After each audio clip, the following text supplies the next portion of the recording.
to set foot back in the United States. We prevailed, and ultimately, he is now back here before the courts of the United States. And in fact, the federal district court judge down in Tennessee recently indicated there was strong evidence to indicate that the Trump administration had brought this other claim against him purely for malicious reasons, and that it was a vindictive prosecution, in other words, a political prosecution, that they were prosecuting him simply because he had exercised his due process rights.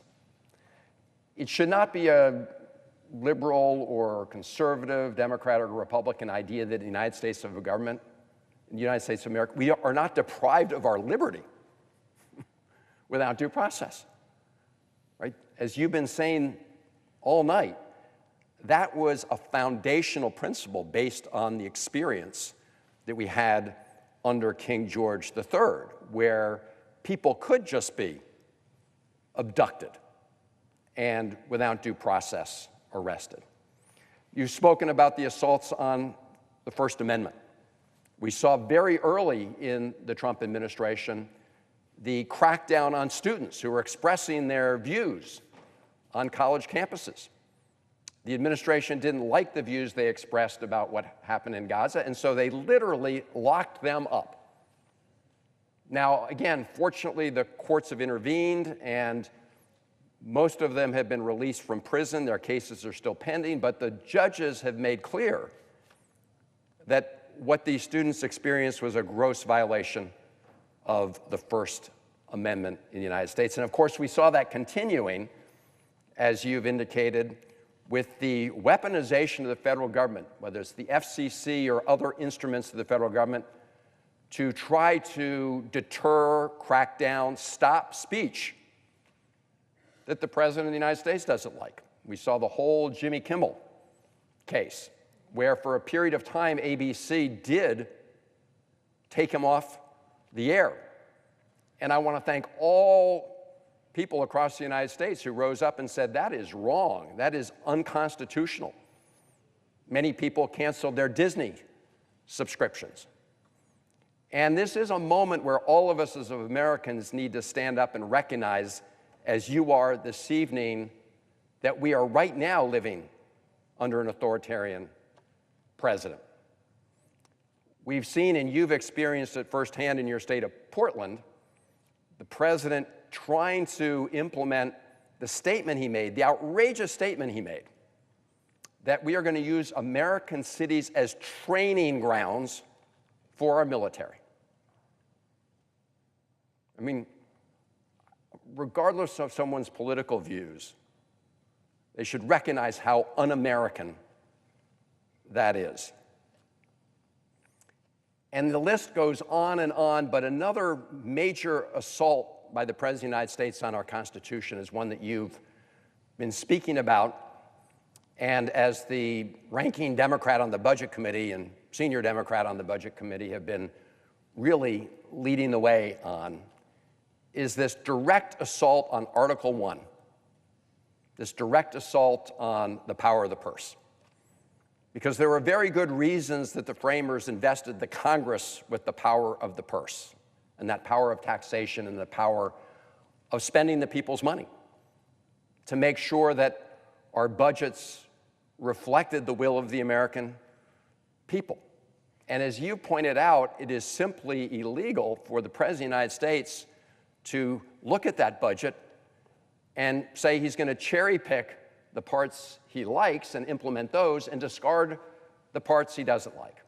That's not how it works, and you've talked about the Nixon line item veto and how the Supreme Court shot that down.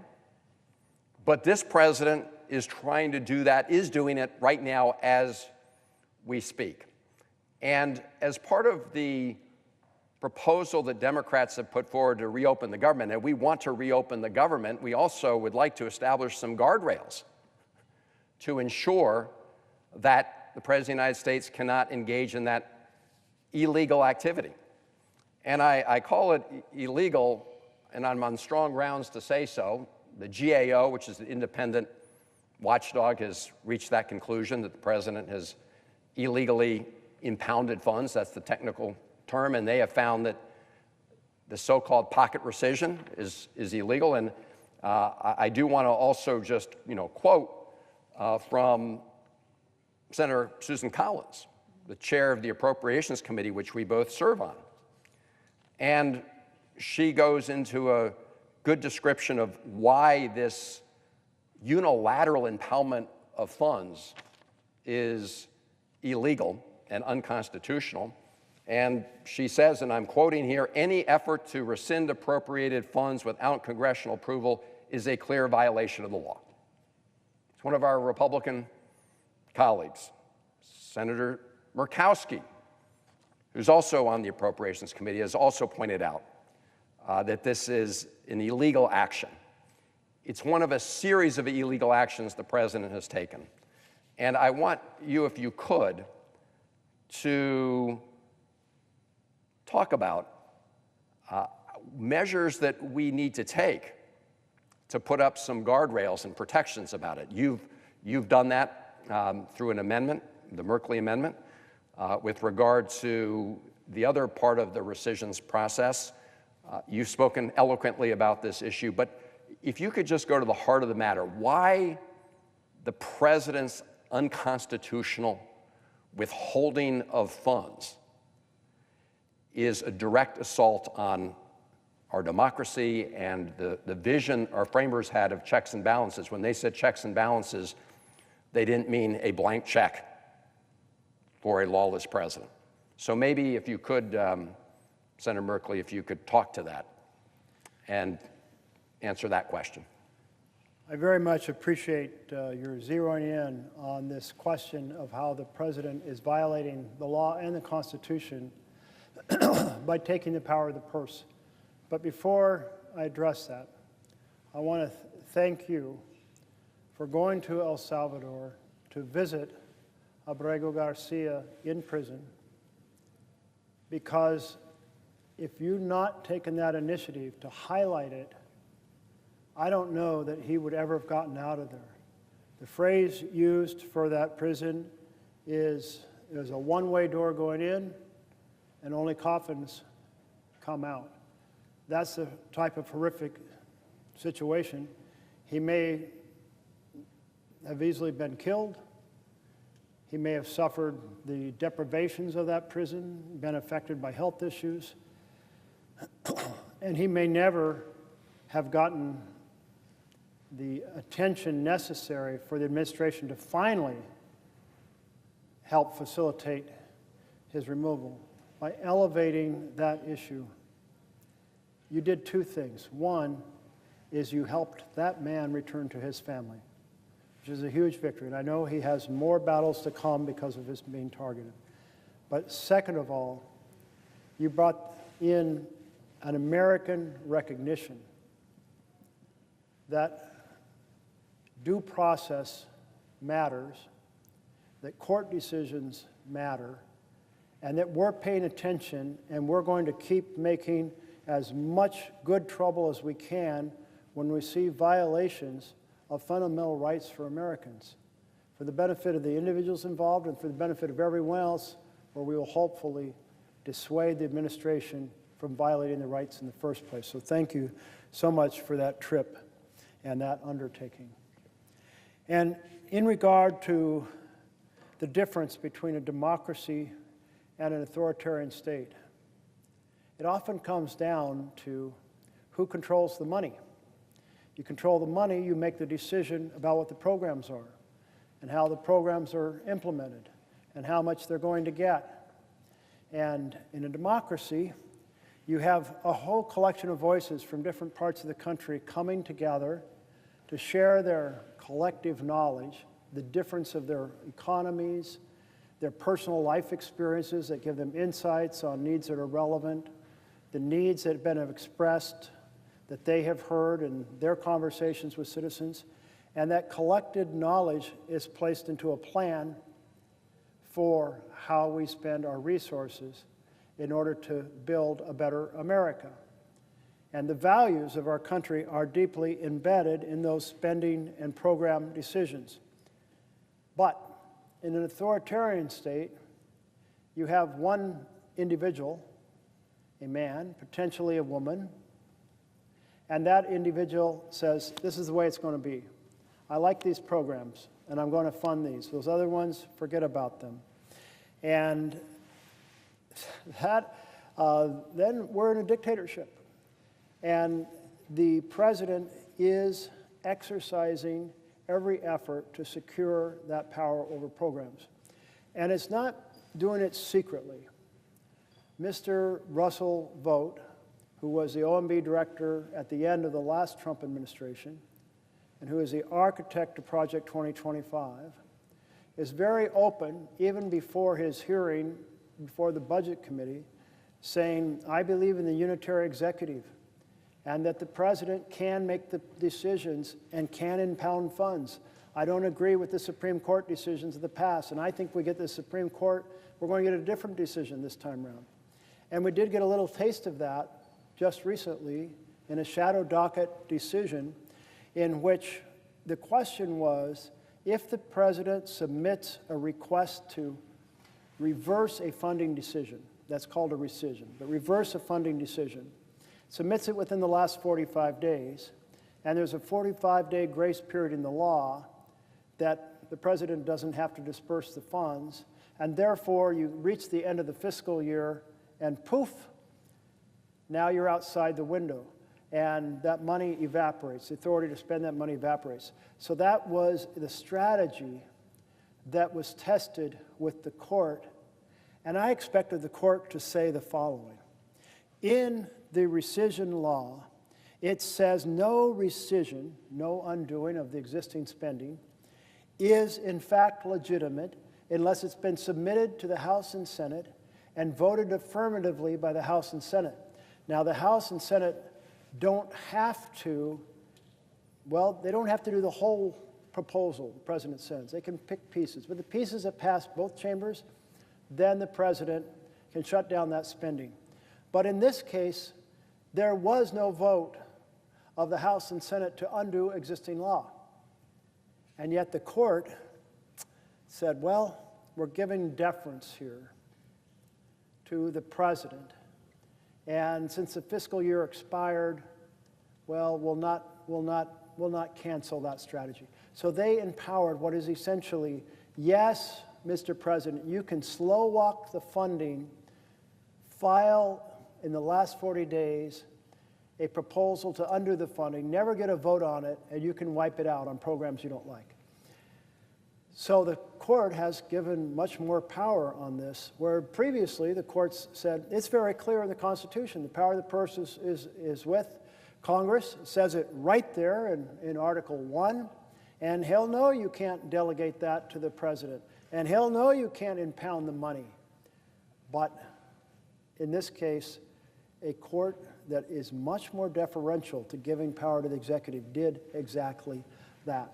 So this is a huge concern that the court has greenlighted a fundamental violation of the vision of the Constitution and delivered a tool that we might see used repeatedly. My hope, like yours, is all 100 senators will join together, or at least a significant majority of both sides, and say we are going to protect our constitutional prerogatives. And so we are going to put in a clause into any spending bill and say, yes, there is a 1974 bill that says the president can submit a proposal to undo spending that has been approved, but the provisions that we pass in this bill are exempted from that power. They cannot be undone through a simple majority, what was passed through a supermajority. They cannot be done in a partisan basis, what was done on a bipartisan basis to address the wealth of understanding about what different parts of the country need. So that's the proposal that we need to put into each bill. Every bill saying, yes, these can be undone by future spending, but we do that all the time, by the way. We do a FY26 bill and we say there's 2-year and 3-year money in there, and it's clear that that money's not needed for that program, and we undo it. But that's done by a bipartisan basis to undo a bipartisan decision, not a partisan Will the senator yield for a question? Yes, I would be delighted to yield for a question. First of all, my question starts with a thank you, Senator Merkley, for raising the issue of the growing threat of authoritarianism in our country. I thank you for noting and being a champion of the very principle that our country was founded on, which is that we are a country, a government of, by, and for the people. And as I think about what that principle means, I think about the fact that in a democracy, what our founders wanted to ensure was that our governing bodies, our elected officials, would in fact be accountable to the people.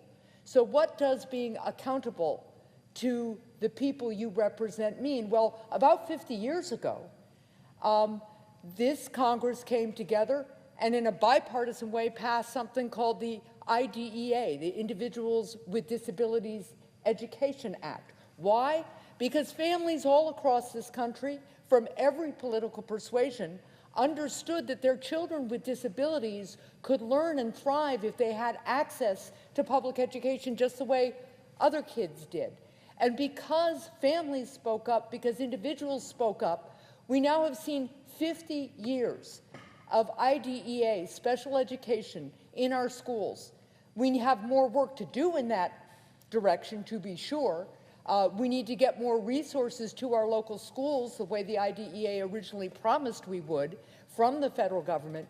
But because families demanded it and their elected representatives heard them and listened and acted and believed they were accountable to them, the quality of life for children and families with disabilities has improved exponentially. Then I think about Medicaid expansion. When I was governor of New Hampshire and the Affordable Care Act passed, one of the things that states had the opportunity to do was adopt expanded Medicaid so that people who had mental illness, for instance, or substance use disorder, addiction, could get care under Medicaid, or people who were working part-time and had chronic illnesses could actually get health care. And at first, in a divided legislature, a legislature that was one chamber Democratic and one chamber Republican, the Republicans blocked Medicaid expansion. But gradually, the people in my state of New Hampshire, the live free or die state, spoke up, spoke out, and said, this is really important to our families. And as a result, we found bipartisan agreement to expand Medicaid, provide health insurance coverage so that people could get better and could get fully employed and could then go on to private insurance, something critically important. Again, this happened because the people in my state, the elected leaders in my state, believed they were accountable to their constituents. Now, I think a lot about authoritarian regimes and their lack of accountability, because authoritarians don't believe that they are accountable to the people. They believe that the people are their subjects and are accountable to them. And that, of course, is what we are seeing from Donald Trump right now. I think about the fact that in 2022, we passed in this body the PACT Act, and it was signed into law. That is the law that provides health care to our veterans who have been made ill by toxic exposure during their service. These are our brave heroes that we owe everything to, we owe our very freedoms to, and this body came together because veterans all across this country and their families and their supporters came forward and said, we have been made ill in our service, we need health care, and we came together and on a bipartisan basis because we believe and know that in a democracy we are accountable to the people, that we then delivered something that the people, the veterans, our heroes, the people we owe the most to, we owe our way of life to, could get the health care they needed. That is the difference that having elected leaders in a democracy makes. And so, as I think about this administration taking health care away from millions of Americans right now, one of the challenges we're facing is that people's health insurance premiums who get their health insurance on healthcare.gov, those premiums are due to at least double on November 1st. In my home state, that means that a 60-year-old couple earning $85,000 a year is likely to see their health insurance go up by $14,000 a year at a time when a recent report says that if you are a family of four in New Hampshire and earn $100,000 a year, you cannot make ends meet because of the cost of housing and groceries and energy, daycare, health care.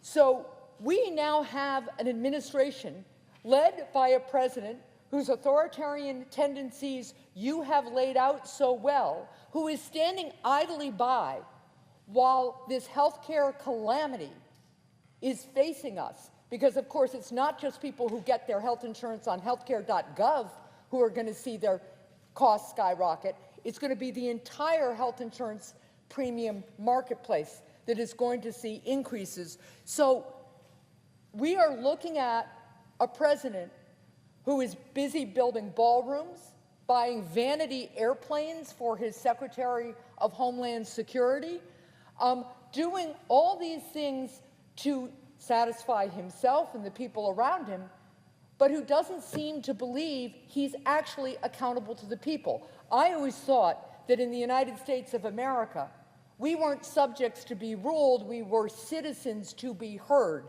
So, Senator Merkley, can you speak a bit to how this administration's attacks on our democracy have real impacts on the day-to-day lives of Americans? I appreciate so much this passionate question from my colleague from New Hampshire. And there's no one here among the 100 senators who has spent more time working on issues of disability, bringing their own life understanding to bear to help millions of people across this country. And when we expanded the folks eligible under standard Medicaid, it had a huge impact on the availability of health care for disability. And then the additional work we did to try to say health care is a right, it's a foundation. Let's build a system where everyone has access. But the way you have framed the difference between a democracy and an authoritarian power is powerful. Under democracy, leaders are accountable to the people. And I'm pretty sure that these 100 senators all think about the fact that people elected them because they said they would lead on certain issues and carry the fight, and that they have a responsibility to follow through and make it happen, to honor that social contract they have with their voters, that they're accountable to them. And if they're not accountable to them just in terms of their work that they do here, they're going to be accountable at the next election. But the attitude of the president is very different. And as you put it, in an authoritarian regime, it's more like the leader believes the people are accountable to the leader. And wow, what a difference that makes, because suddenly there's no need to worry about the health care of the people.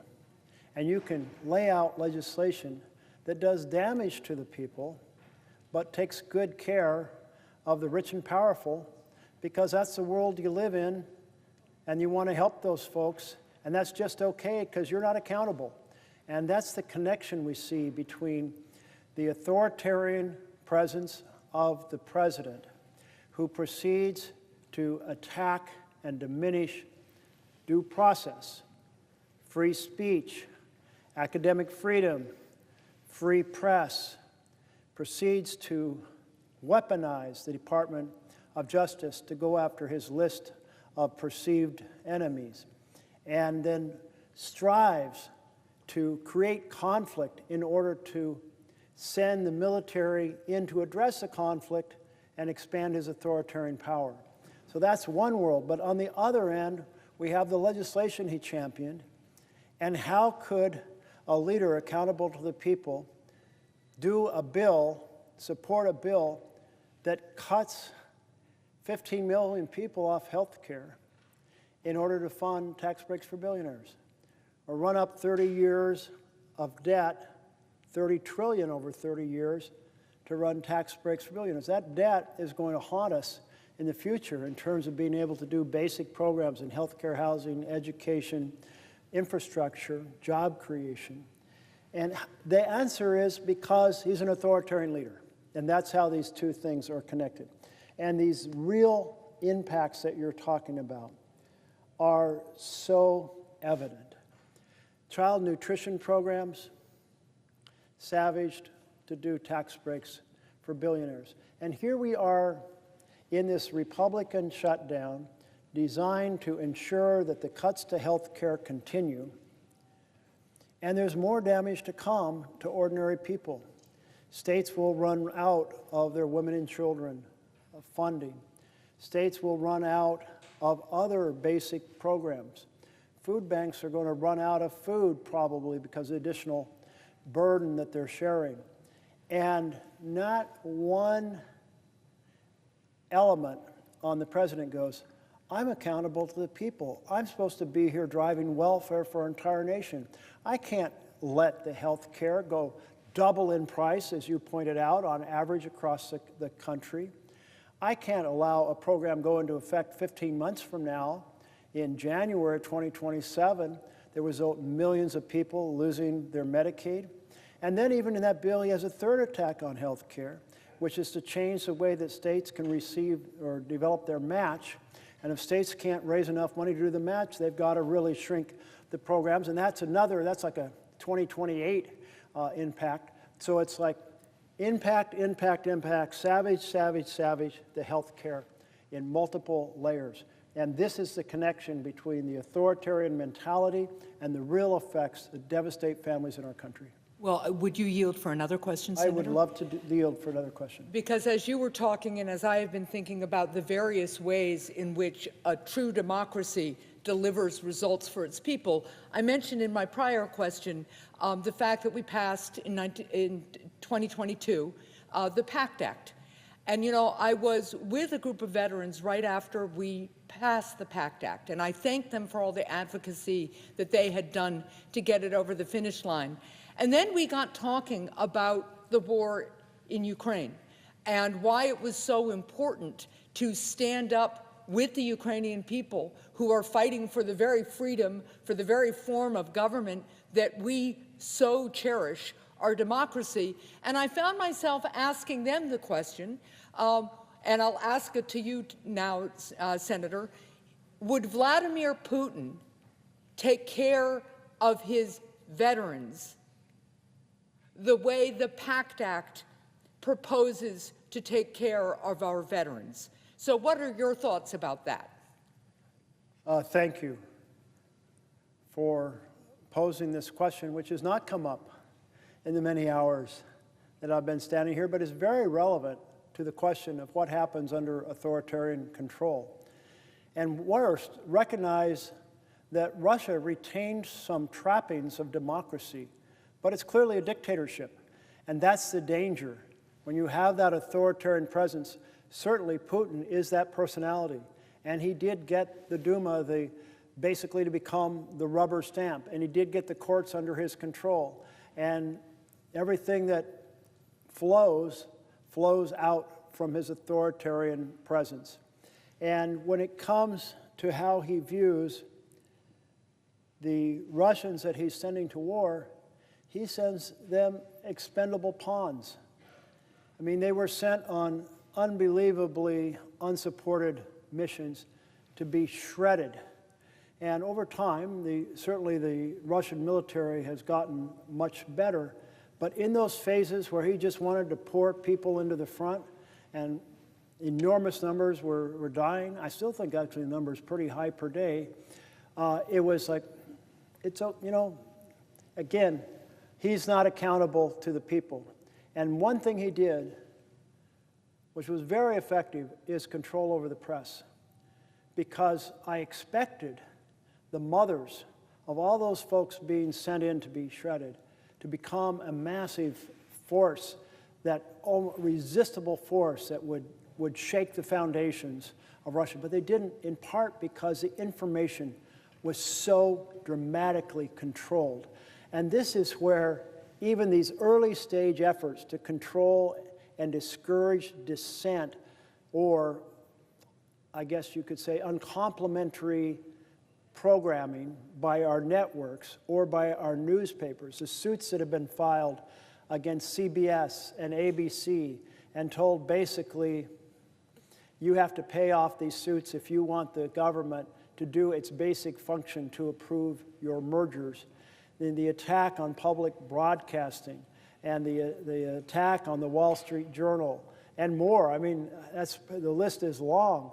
But when a president, an authoritarian president, wants to control the press and at least discourage, make people think twice about challenging him.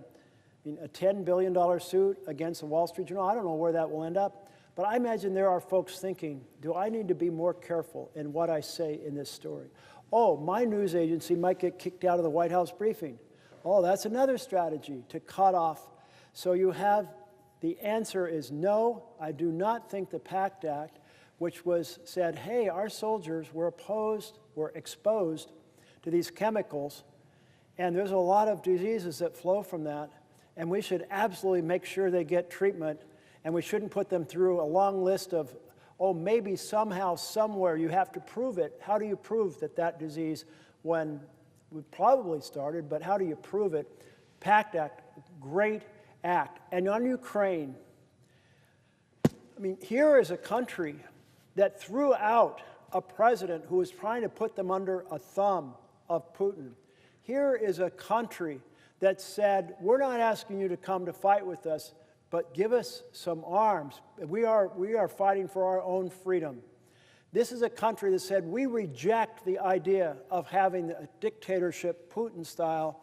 We want to preserve democracy with our freedoms, and we're willing to die and fight for it. That is the American vision. That is Lady Liberty. That is the best of what we have in America. And the Ukrainians stood up to Russia and have done a phenomenal job against extraordinarily large country with massively more resources, and they are still in the fight for their future and their freedom. I see my colleague from New York is here. I had a few questions earlier this morning of my great colleague, and once again, his strength, his indomitability, and his caring about this democracy, which we all know is at risk, is just amazing. And so my question relates to something he touched on before in his discussions with our great senator from New Hampshire. There are so many ways this administration is trying to rip apart democracy. And one of them, you mentioned a minute ago, is the threatening of media to just do what Trump wants. And the man who's head of the FCC seems to be an instrumentality of that. Trump has said, things they say I don't like should not be put on the air. And they've held over the heads the broadcast licenses of some of our great media companies. In other ways, they're getting some of their friends to take over some of our media companies. And isn't one of the greatest blows to democracy, I would ask my colleague, one of the greatest blows to democracy when we don't have a fully free press? And has it been a hallmark of so many of the countries that he has mentioned that are autocracies or absolute dictatorships to have no free press, so no information can come out? And doesn't that dramatically hurt the American people when government is shielded and can do whatever it wants and hurt as many people as it wants because you don't have a free press? Doesn't it really shouldn't it really frighten every American that this is a large step on the road away from democracy, towards tyranny, and towards authoritarian government? My colleague from New York, absolutely. Benjamin Franklin wrote that whoever would overthrow the liberty of the nation must begin by subduing the freeness of speech. And I'll just roll into that, speech and the press. And we have seen what Trump has done. He sued CBS News for $10 billion because he didn't like the way that a program was edited on the television. There is no way that that suit would ever have held up in court. But what happened? CBS said, we are involved in a merger, and that merger involves Paramount, controlling shareholder, and they wanted approval for a sale of Paramount to Skydance. And Paramount was CBS's parent company. So here is President Trump holding the approval of that merger over the head of the network to get a payment for himself out of the company. And that was a $16 million in the end. But then CBS announced it was canceling The Late Show with Stephen Colbert, top-rated late night show. Surprisingly, 3 weeks after CBS canceled it, the merger was completed between Skydance and Paramount. Trump didn't like all the things Colbert did to make fun of the president. You know, you can judge a freedom of a country by how much people feel that they can say funny things about the president.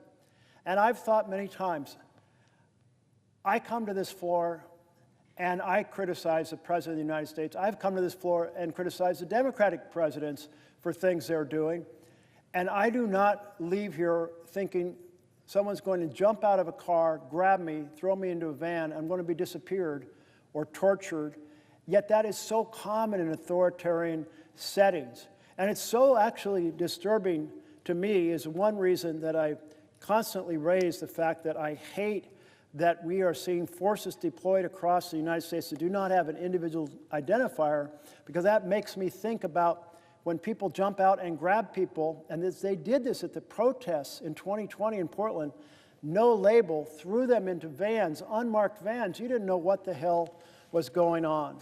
But ABC, well, ABC had their own challenge with Jimmy Kimmel.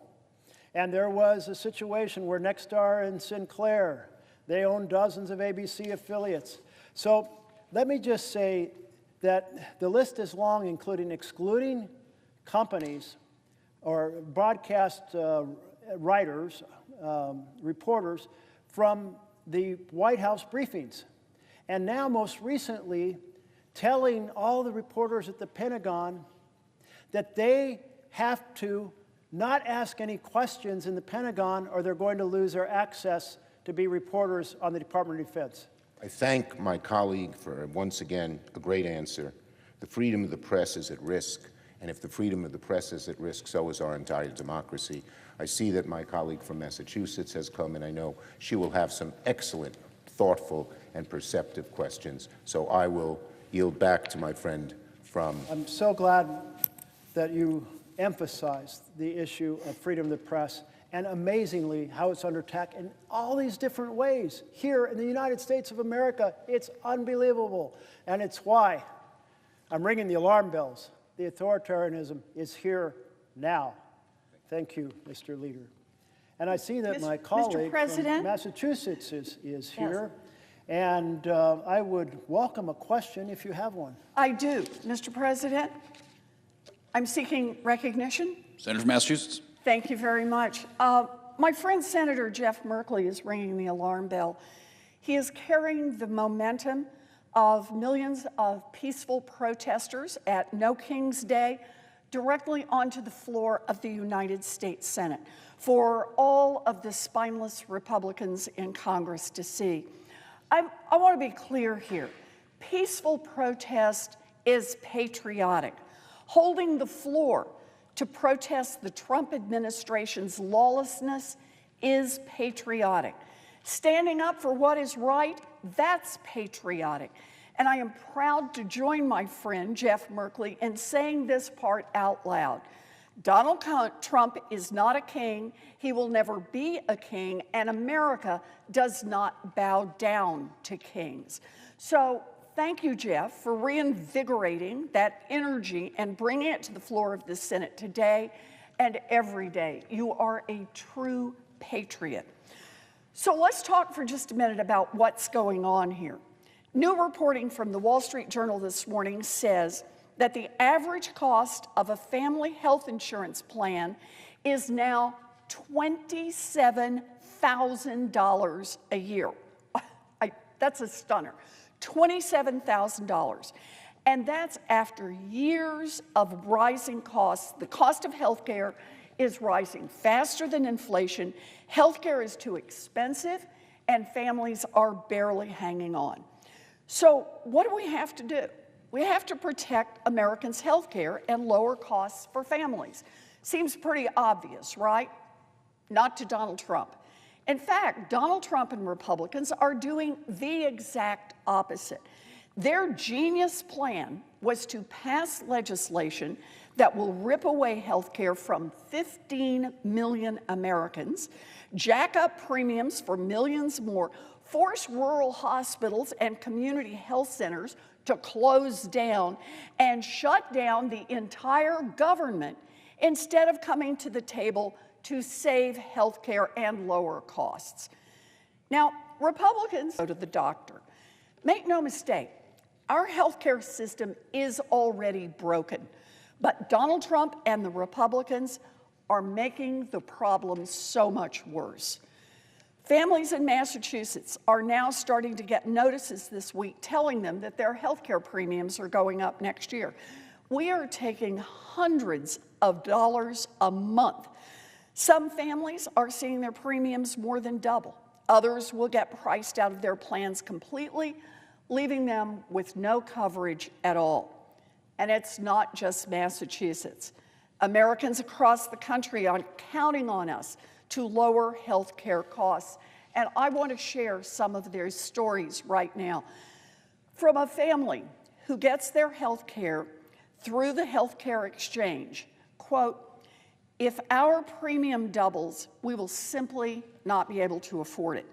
Either my husband or I will have to scramble to find a job with benefits in a saturated market, or we will be going without insurance for the time being." So that is the story of a family who could get kicked off their insurance altogether because their costs will go through the roof. More uninsured people means more costs for everyone else, and that is a lose-lose for the American people. Here's another one from a teacher. "My health care costs are going up by 39%. How do I even live?" Families across this country are asking themselves exactly the same question. Democrats are here right now fighting for every single one of those families. Here's a story from someone else. Quote, "If my premiums go up, I'd have to cancel my insurance because my check would be gone and I have an autoimmune disease. It would be over for me. How could I raise my 2 boys and care for my parents? I'm the stronghold of the family." You know, that is the reminder that this kind of increase that the Republicans are imposing on American families, this increase in health insurance, it has echo effects. It's not only the person who can't afford insurance for themselves, it's what happens to her 2 children, what happens to her older parents that she's taking care of. Families hanging on by their fingernails cannot afford insurance premiums jumping by hundreds of dollars a month. Those are the families that Democrats are fighting for right this minute. And Republicans won't even come to the table. Republicans are off on vacation. Here's another story I received from a type 1 diabetic. "I have an ACA plan that makes my insulin affordable. Without it, my insulin would be $1,000 a month. Please don't give up this fight, and please continue to stand for people just like me. We will not stop fighting for you." Here's another one.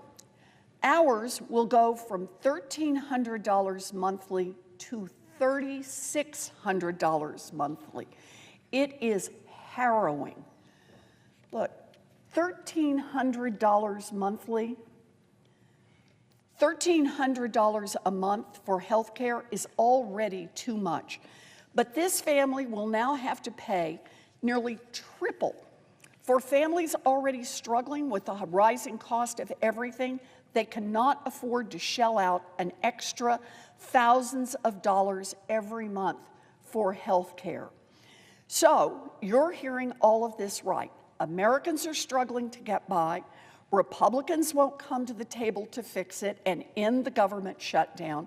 And instead of working to lower health care costs for Americans right now, Trump is bending over backwards to dig up $40 billion to bail out his political buddy in Argentina and to help out Wall Street hedge fund investors. $40 billion. So, what could $40 billion do for us at home for a whole year instead? Well, $40 billion could stop health insurance premiums from doubling. It could restore food assistance for families that will be hurt by Trump's cuts. It would cancel a chunk of student loan debt for nearly 4 million borrowers. It would fund public media. It would restore cuts to humanitarian aid and USAID. And to put it even more perspective, that $40 billion that Donald Trump is sending off to Argentina, it could fund child care for military families for almost 20 years. It would fund the Consumer Financial Protection Bureau to stop big banks and giant corporations from scamming people for almost 50 years. And it could pay for 100 Qatari jets, meaning one for every governor of all 50 states and a backup plane for each and every one of them. So there you have it. Remember Trump's promise to lower costs for Americans on day one? Well, pursuant to the order of 4 February 29, 1960, the work of, what is that word? The hour of 12 noon having arrived, the Senate has, having been in continuous session since yesterday, the Senate will suspend for a prayer by the Senate chaplain.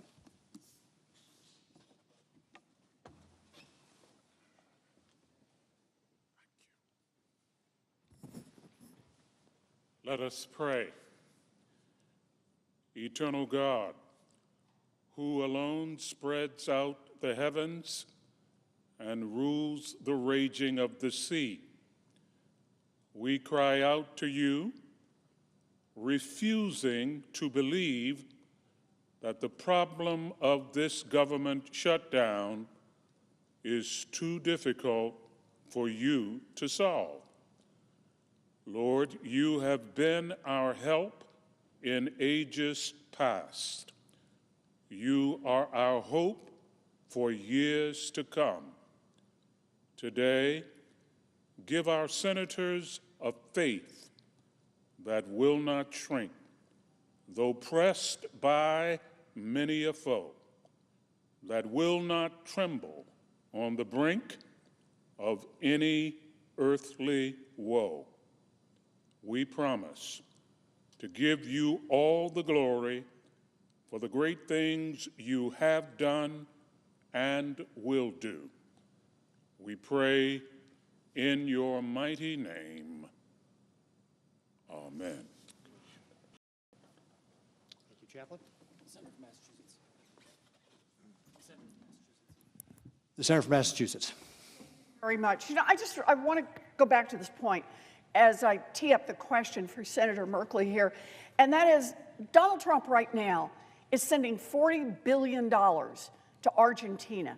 And I just want to go through the list again about what could we do with that $40 billion if we kept it right here in the United States? $40 billion would stop health insurance premiums from doubling. $40 billion would restore food assistance for families that will be hurt by Donald Trump's cuts. $40 billion would cancel a chunk of student loan debt for nearly 4 million borrowers. $40 million would fund public media. $40 million. Mr. President, retaining the floor, I yield to the question that's being posed by my colleague from Massachusetts. The Senator from Massachusetts has the floor.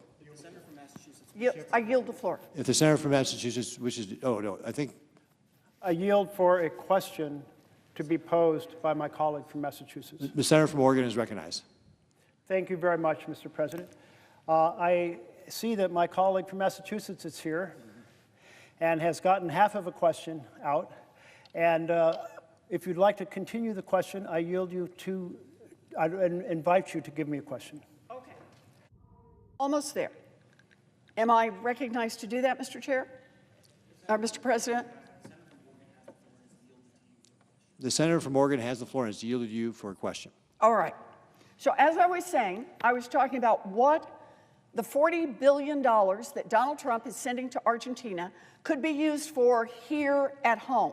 And that is to stop the doubling of health insurance premiums, to restore food assistance for families that the Trump administration is cutting, to cancel student loan debt, to fund public media, to restore humanitarian aid and USAID. Or, to put it in a different perspective, that same $40 billion could fund childcare for military families for nearly 20 years. It could fund the Consumer Financial Protection Bureau to stop big banks and giant corporations from scamming people for almost 50 years. And it could pay for 100 Qatari jets, one for every governor in the United States, plus a spare jet for them. So there you have it. Remember Donald Trump's promise to lower costs for Americans on day one? Well, instead, Donald Trump is bailing out his, quote, favorite president, unquote, and bailing out rich Wall Street investors who invested in Argentina debt. The American people are begging us to do something about the skyrocketing cost of living. They are crying out for help. But Donald Trump can't hear them over the sound of the bulldozers that are demolishing a chunk of the White House to build his brand new ballroom. A $250 million ballroom, a monument to Donald Trump himself, paid for by big corporations that are trying to suck up to the administration for special favors. The American people told Donald Trump to cut the cost of living. Instead, he's cutting off part of the White House for his new billionaire's ballroom. Families are missing car payments, but Donald Trump is too busy building his ballroom to notice. The price of coffee is up nearly 30%, but at least Donald Trump will have a fancy new ballroom in the White House. The price of coffee is up nearly 30%, but at least Donald Trump will have a fancy new ballroom where the White House is supposed to be. Farmers are going bankrupt, but Trump is too worried about the construction of his ballroom to help. The cost of baby strollers, or as Donald Trump calls them, the things you carry babies around in, those are going up, but Trump is too busy building his fancy ballroom to notice. So my friend Jeff Merkley is exactly right. We are not in normal times. All of us need to stand up, speak out, and push back. My question for you, Senator Merkley, is how is the fight to lower costs for families all around this country linked to the fight against Donald Trump's authoritarianism? I thank so much my colleague from Massachusetts for the question of how the price of goods around the country is linked to Trump's authoritarian undertakings. And it kind of boils down to this. And a colleague came to the floor and used this term a little while ago, our colleague from New Hampshire. And she said, in an authoritarian structure, the authoritarian believes that the people are accountable to the authoritarian. And in a democracy, the leader believes that the leader is accountable to the people. That's the difference.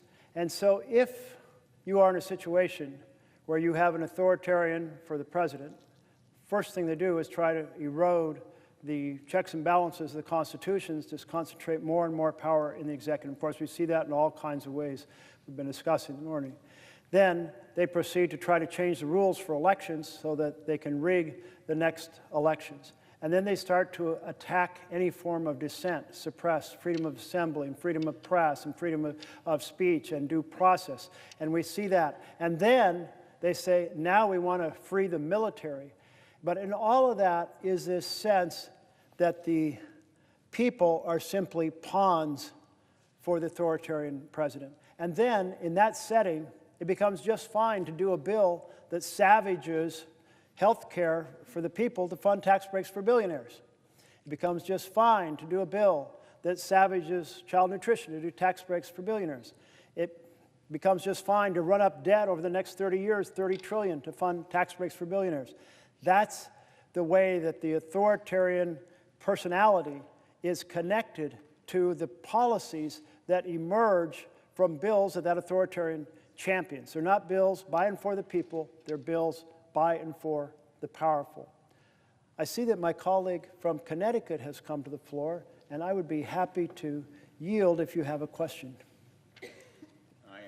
I am very grateful for the opportunity to ask a question and for the senator from Oregon yielding to me. And first of all, I want to thank him for his leadership, his fortitude and determination exhibited so eloquently over these last 24 hours. He's really providing a model for all of us in standing up and speaking out. Let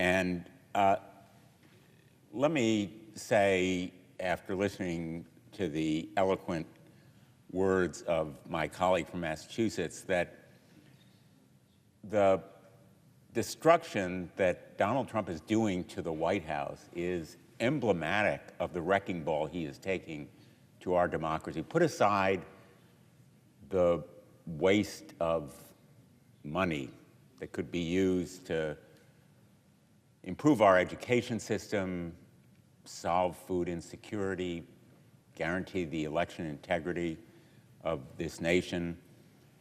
The damage that he's doing to this iconic symbol of America is so costly to our image and esteem around the world. The White House is a symbol of America, and he is destroying a part of it.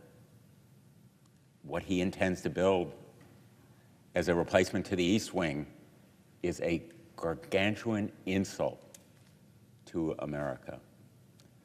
And it is, unfortunately, emblematic of a lot of the other destruction that he is doing in so many other areas as we watch the norms and laws that protect our great experiment in democracy erode under his destructive actions.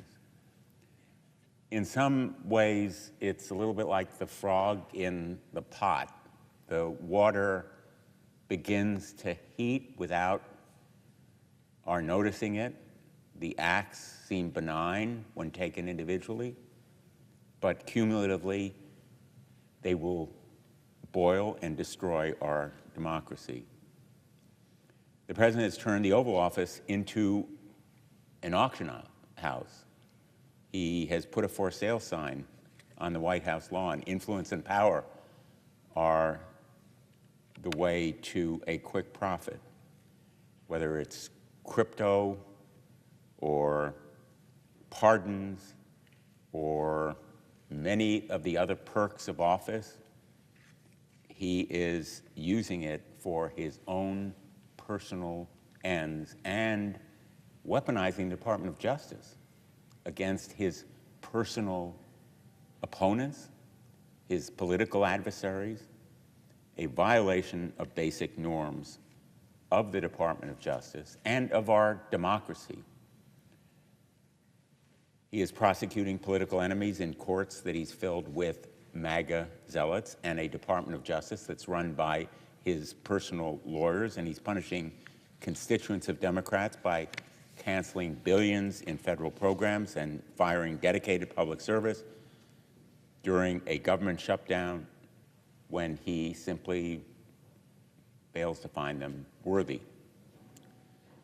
Last week, he announced that the administration is sending $20 billion in bailout money to Argentina, perhaps another $20 billion in private funding. And what he is doing in tariffs has been eclipsed by all the other stuff, but it hits Americans in their pocketbooks. Groceries are skyrocketing in price. Americans are finding it more difficult to put food on the table, and farmers are being crushed by these tariffs as well. Healthcare, the tax credits that make healthcare insurance affordable to millions of America, will end at the conclusion of this year because he has failed to provide leadership in extending them. And that's why the government has been shut down by Republicans, because they have refused to agree to extend those health care tax credits. But maybe most alarmingly, as is visible in the streets of Oregon, California, Chicago, Los Angeles, is the deployment of our military, our National Guard. And the senator from Oregon has spoken so powerfully and eloquently to bring a critical lens to this desecration of democracy and the impact on our military itself, because they are being used for a purpose that goes against the fundamental purpose of our military in this country. The Founding Fathers were deeply worried about the use of a standing army, potentially within the homeland. And many were opposed to a standing army because of that concern. And so we have laws, posse comitatus, that forbid the use of the military against American citizens on American soil. The health of our republic depends on the proper use of our military against foreign adversaries and threats from abroad. But the President of the United States, in effect, has decided that he will use our National Guard as a police force, supplanting local and state police.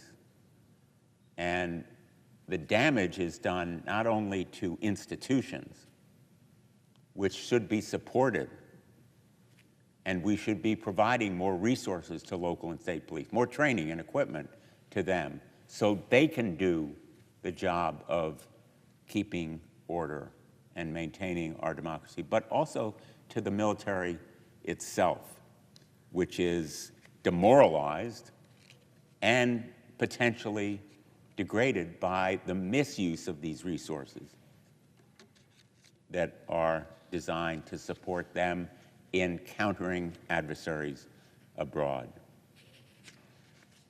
And of course, to the faith and trust of Americans in the military as they see it misused. And so I want to ask my colleague from Oregon about perhaps his personal experience as he watches this deployment of the National Guard in his state.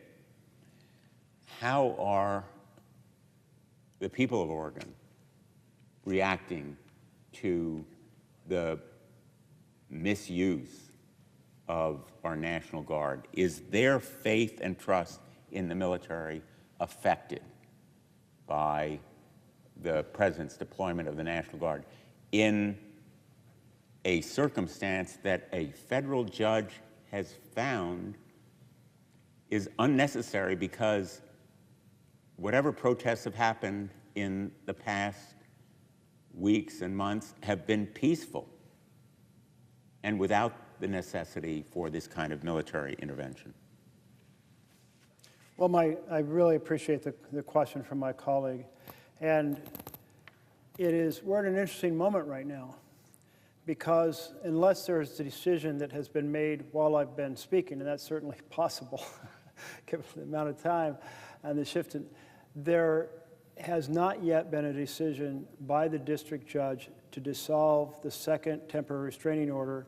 And so the National Guard has not been federalized and able to deploy, but it was going to depend upon what happened at midnight last night, in which the judge had said, the district judge had said, I want to see if the circuit court decides to do an en banc panel. And that's a fancy way of saying that instead of 3 judges evaluating the situation, a panel of 12 judges, the Chief Justice and 11 other justices from the Ninth Circuit, selected randomly, would examine the issue.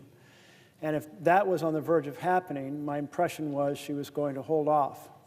The other thing that was unfolding was that the Seventh Circuit, including Illinois, and of course Chicago's been really affected by this, the Seventh Circuit made a decision in support of the district court there, but that looked like it was going to the Supreme Court, and they might do a shadow docket decision very soon, any moment, which could affect also what happens.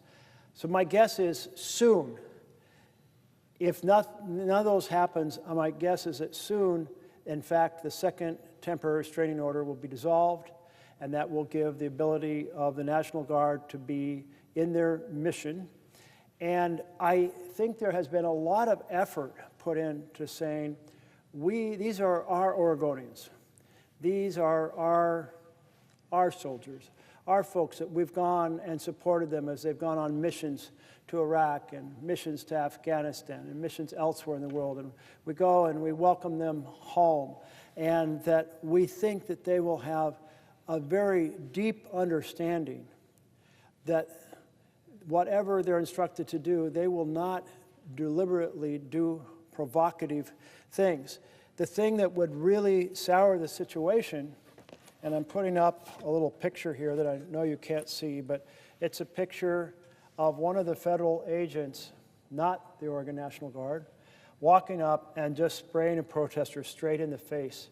She had gotten out of the way as she was requested. She was, giving a, saying she was sharing her opinion in a vocal manner, but not doing it, not in the way of anything had moved as requested. And when people see that, or other things where agents start assaulting peaceful protesters, that's when things get dicey. And so far, the Portlanders have said, this is what Trump wants. He's almost instructed people, these other federal agents, to come and provoke a riot. In fact, they even staged a fake riot last week, which was an extraordinary thing that should trouble every American. They asked the protesters to back up several hundred yards, and they did without conflict. So there was no tussle, there was no breaking the line, there was no throwing things. They backed up. But behind the line of the federal agents, probably Federal Protective Services, were videographers. And the goal was to tape a fake riot. So after they'd been backed up, on command, the Federal Protective Services threw down flashbangs, which sound like gunfire. They threw down tear gas, which big pluming smoke, and of course very irritating. And they fired pepper balls at the crowd. Well, that net result of that is the protesters scattered by being videographed so that they could look, the Trump's team could say, look, there was a riot. And I just can't believe that our government would stage a fake riot like that. But it was carefully observed and reported on by Oregon Public Broadcasting. So I have confidence in what I'm saying about what happened. I don't think anything like that will ever happen with the Oregon National Guard. I think they will be extraordinarily careful to execute their mission in a professional fashion. If they're asked to provide a little bit of encouragement for the protesters, get out of the way of the car, I think they'll do that. That's my belief, that our own Oregon National Guard. Now, there's also Oregon National Guard from California. The president said he was going to send some from Texas. That could still be possible. I just hope that they all are well trained. That is red line, you never attack a peaceful protester.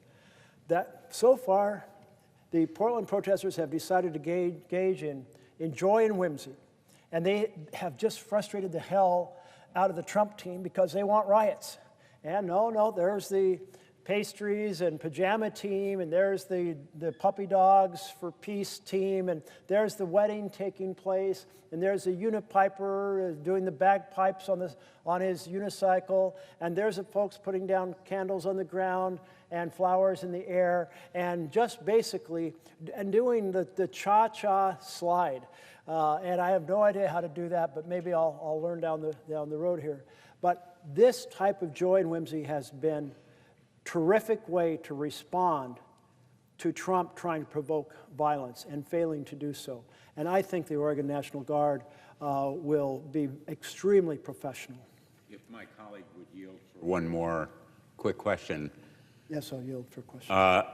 And I think he is absolutely right to call attention to the extraordinary professionalism of the National Guard, which hopefully will avoid the provoked violence that President Trump, unfortunately, would welcome, apparently, here. But we know that the President has said that if the courts deny him the opportunity to deploy the National Guard, he will consider using the military under the Insurrection Act. And yesterday I came to the floor in support of reforms that I have proposed to the Insurrection Act that would reduce the unbridled and unchecked powers that he has right now.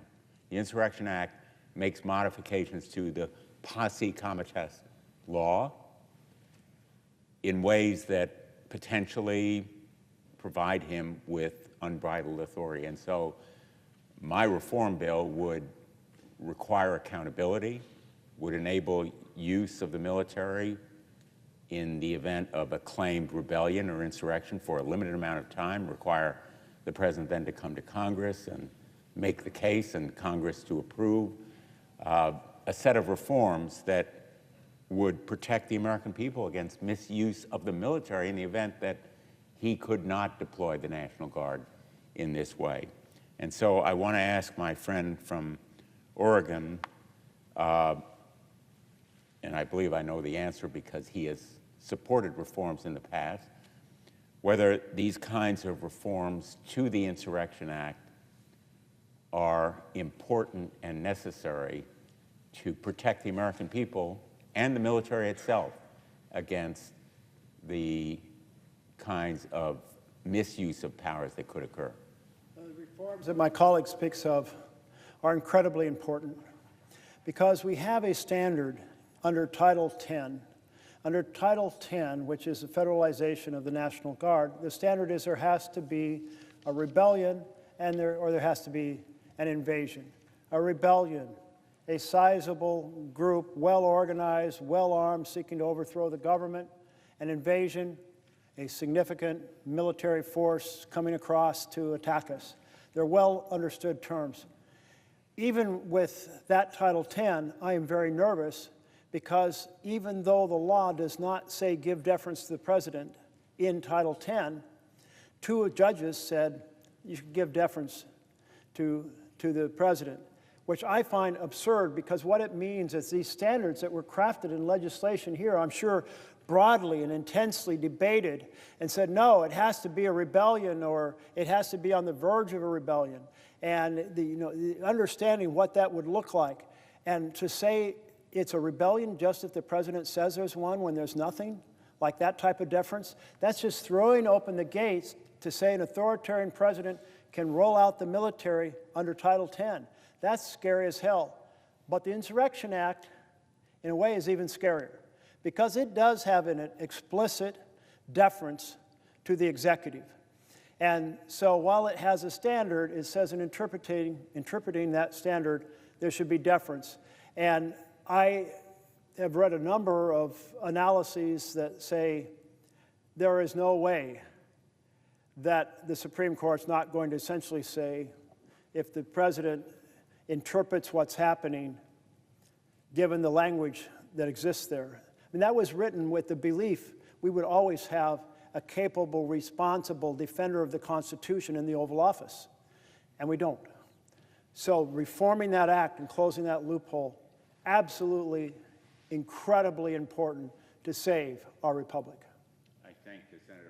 question, and I yield back now to my other colleague from Oregon. I note that my colleague from Oregon, following proper protocol here, has arrived on the floor, and I would be happy to answer a question should you have one. I thank my colleague very much. So I just want to make sure from a parliamentary standpoint, would the senator from Oregon yield for my question? I would be happy to yield for a question. Mr. President and colleagues, I want to start by commending my partner from Oregon, who has now been on the floor for close to 18 hours. What he is doing in ringing the alarm bells about authoritarianism in America is an important public service. Let me begin by saying the Wyden family certainly knows a thing or two about watching a democracy slide towards authoritarian rule. I wrote in my book about how the courageous women in my family, in the face of the Nazi takeover of the German Republic, recognized the very real threat of the growing authoritarianism in Germany. They pushed the rest of the family to recognize what was happening to their democracy when some of the men didn't want to face reality. Because of the vigilance of women, I am standing here today in the Senate. Now, further on this point, as my colleague knows, during the protests in Portland this past weekend, federal agents dragged a 4'6" blind man named Quinn across a driveway and detained him for over an hour. Apparently, they thought he didn't move out of their way fast enough.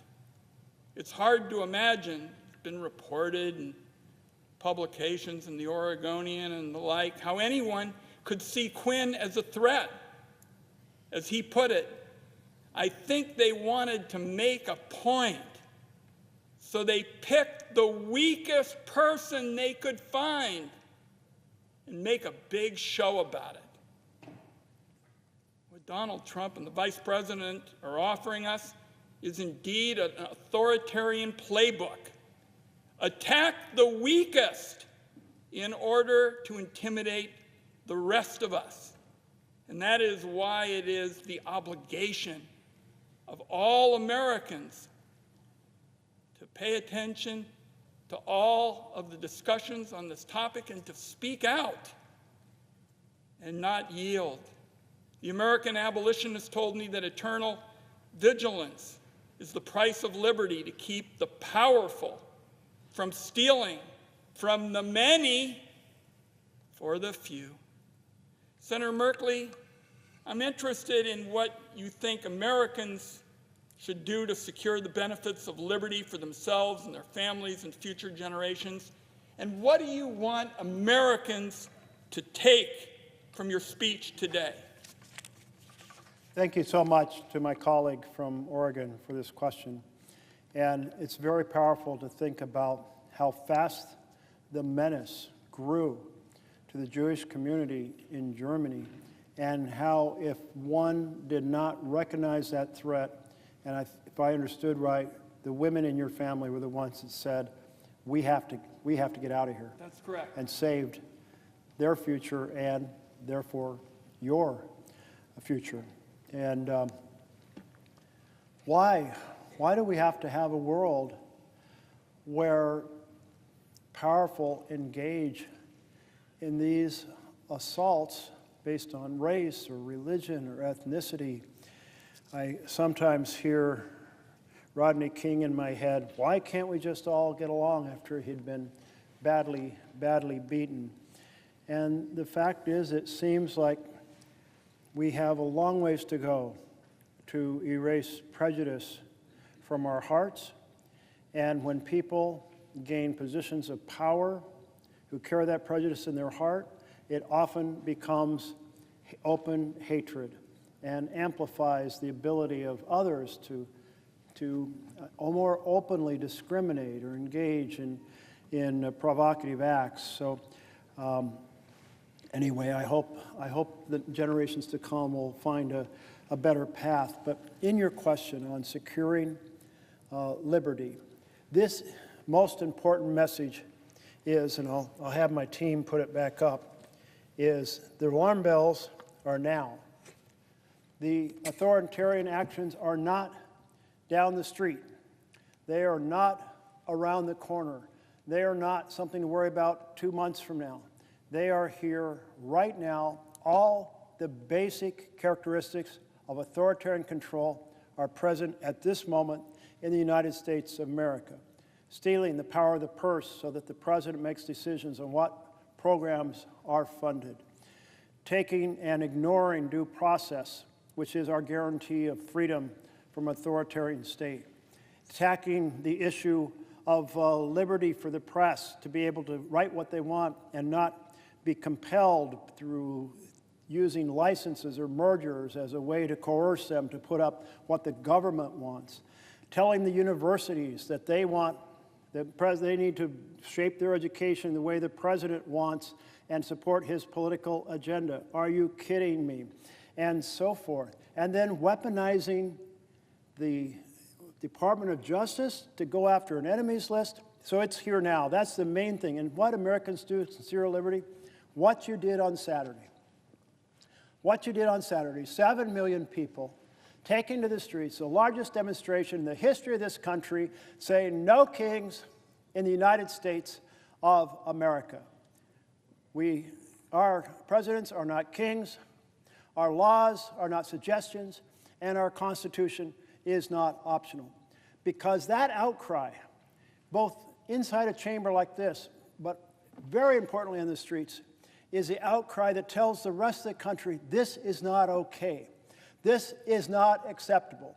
This is breaking the law. This is shredding the Constitution. This is attacking our freedoms, and we, the people, will reclaim our Constitution, our separation powers, and our freedom. That's why the action of demonstration and the action of speaking out are so important at this moment, and it needs to work towards the next election where people of any party, if they believe in our Constitution, campaign and win on the basis that they are going to secure for the next generation, our generation, the next generation, the freedoms and the characteristics of our Constitution, and make sure this doesn't happen again. Senator Merkley, you said it very well, and it seems to me America is the last bastion of liberty in the world. There is nowhere to flee to, no mighty republic that stands if American democracy fails. I want to commend my partner from Oregon for taking this exceptionally important stand. And this is a message particularly for all of America. And it's high time it be made on the Senate floor, and I commend my colleague. Thank you so much for my colleague from Oregon. And I so appreciate so many folks coming down to echo and amplify that we have to ring the bells now of the alarm bells so the American people will be very clear what is going on. And I see my colleague from Rhode Island, and I'd be happy to yield to him for a question. Will the senator yield for a question? I think you will, sir. I will indeed yield for a Thank question. you very much. Thank you First, let me say that you are demonstrating incredible courage and conscience today and last evening as you stand here and point out the grave situation this country faces.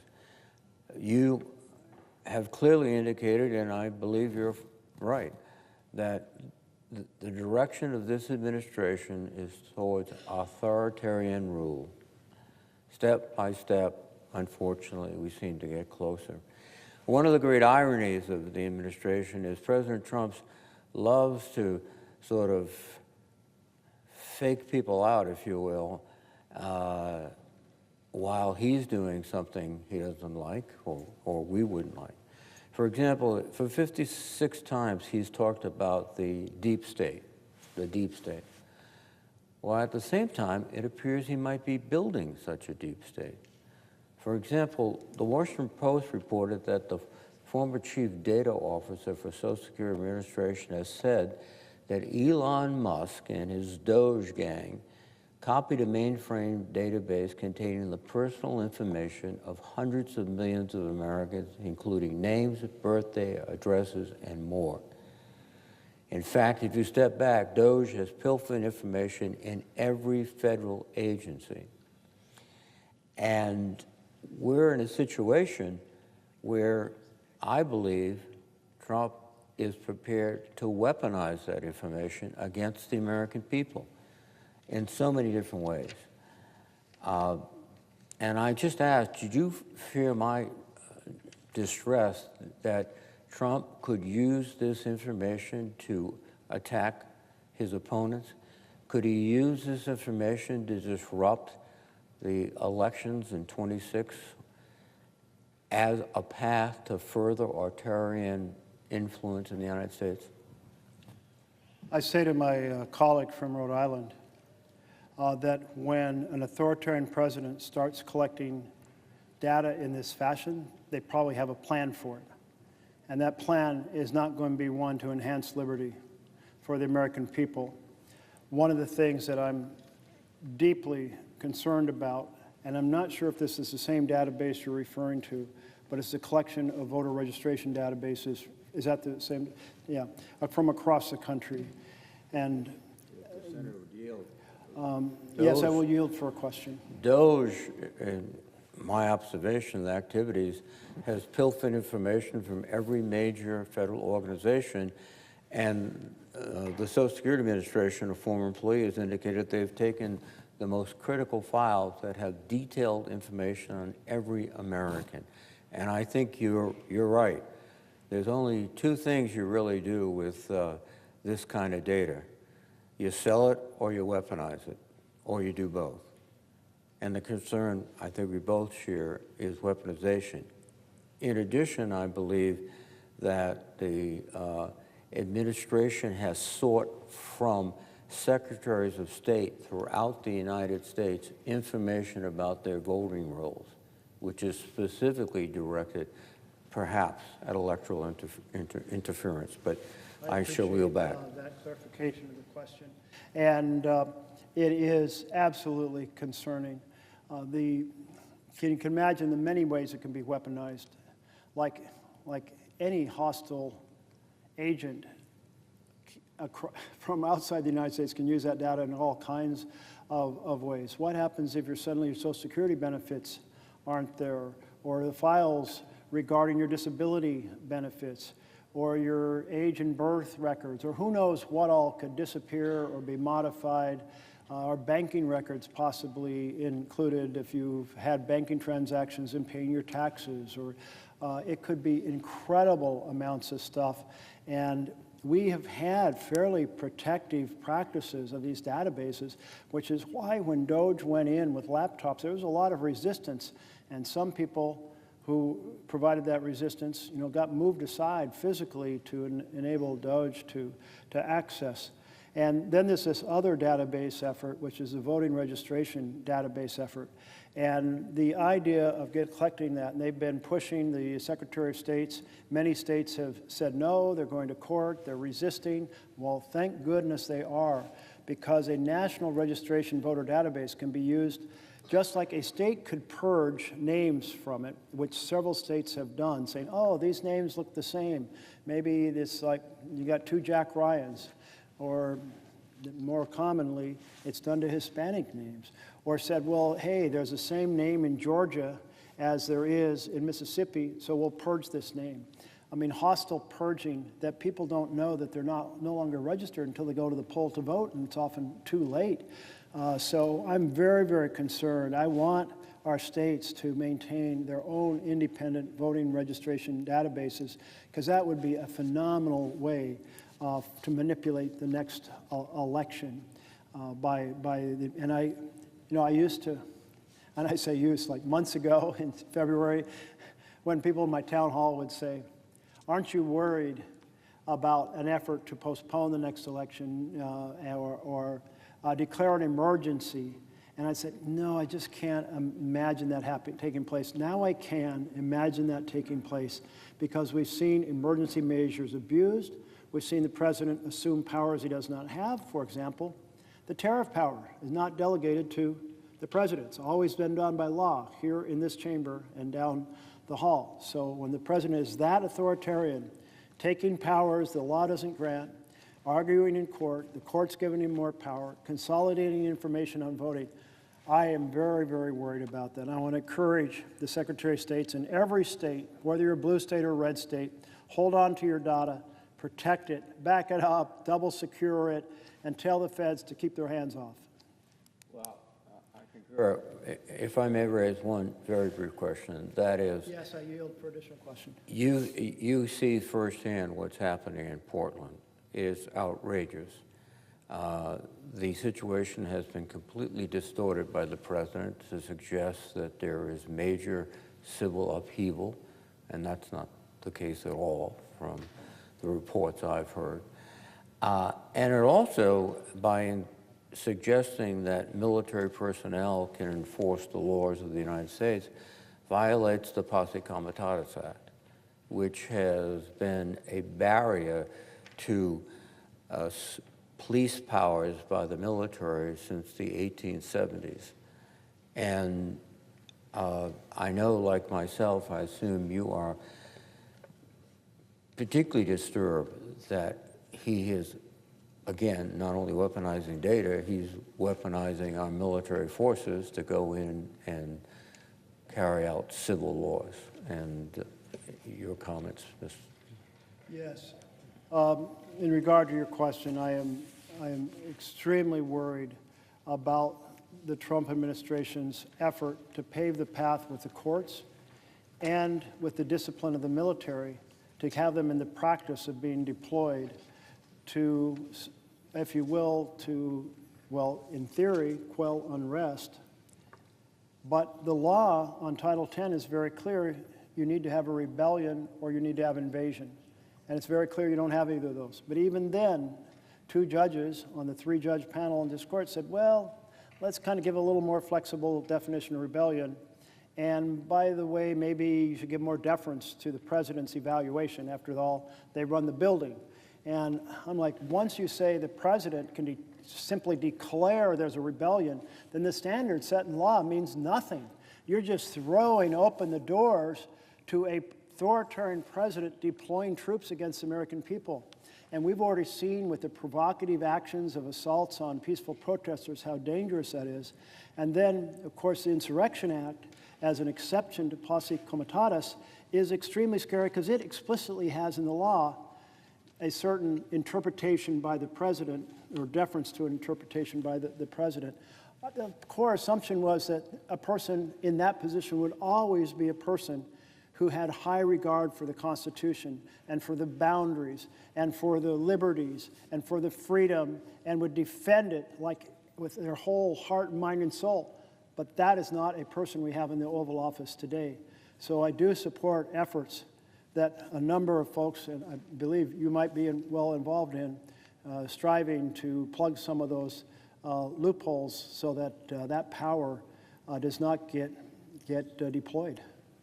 Thank you very much, Senator. Thank you. Thank you.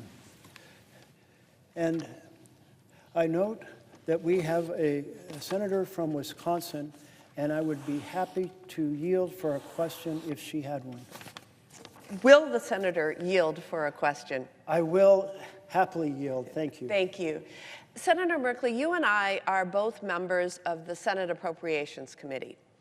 And I have a question for you about how critical a functioning Congress and a functioning appropriation process is to our separation of powers, our checks and balances, and therefore to our very democracy.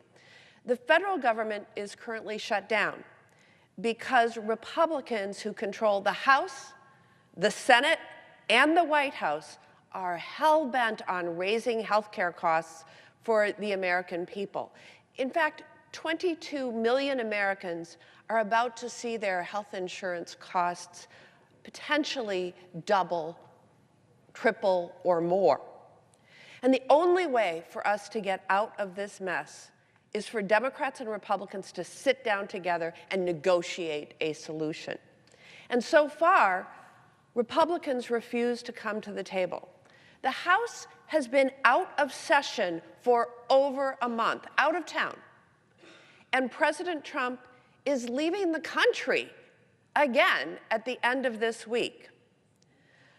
The longer this Trump shutdown continues, it appears more likely that our Republican colleagues will totally give up Congress's power, which of course is the power of the people, in the government funding process. In fact, this morning, reporters are circulating the Capitol, speculating that Congress will give up on passing fiscal year 2026 appropriation bills and instead attempt to pass a full-year continuing resolution. And this would be a failure on the part of the House and the Senate majority, controlled by Republicans. And really, it would be a failure on the part of President Donald Trump. And it would be a failure that undermines one of Congress's core democratic functions, setting priorities through the power of the purse. So my question for you, as you hold the floor to shine a light on the ways in which this president continues to undermine our democracy and disregard the Constitution, how is Donald Trump undermining Congress through his attacks on the bipartisan appropriations process?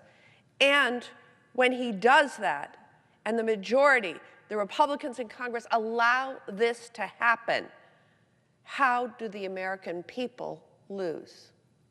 I so appreciate the question from my colleague from Wisconsin.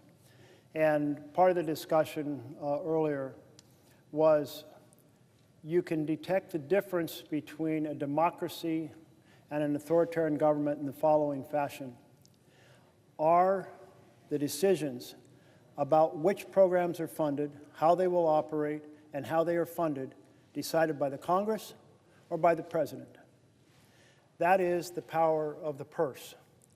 And it's so clearly laid out by our founders that you put it in Congress's hands, because if you put it in the President's hands, you have a strong man, one person, not 100 people in this chamber bringing their diverse life experiences, their knowledge, their particular interests, and saying these things are important to our various parts of the country. You just have one man from New York deciding what's important, one man who hangs out with a group of billionaires deciding what's important. So incredibly essential distinction between a democracy and authoritarian government is that the decisions about the programs, their design, and their funding are made by Congress.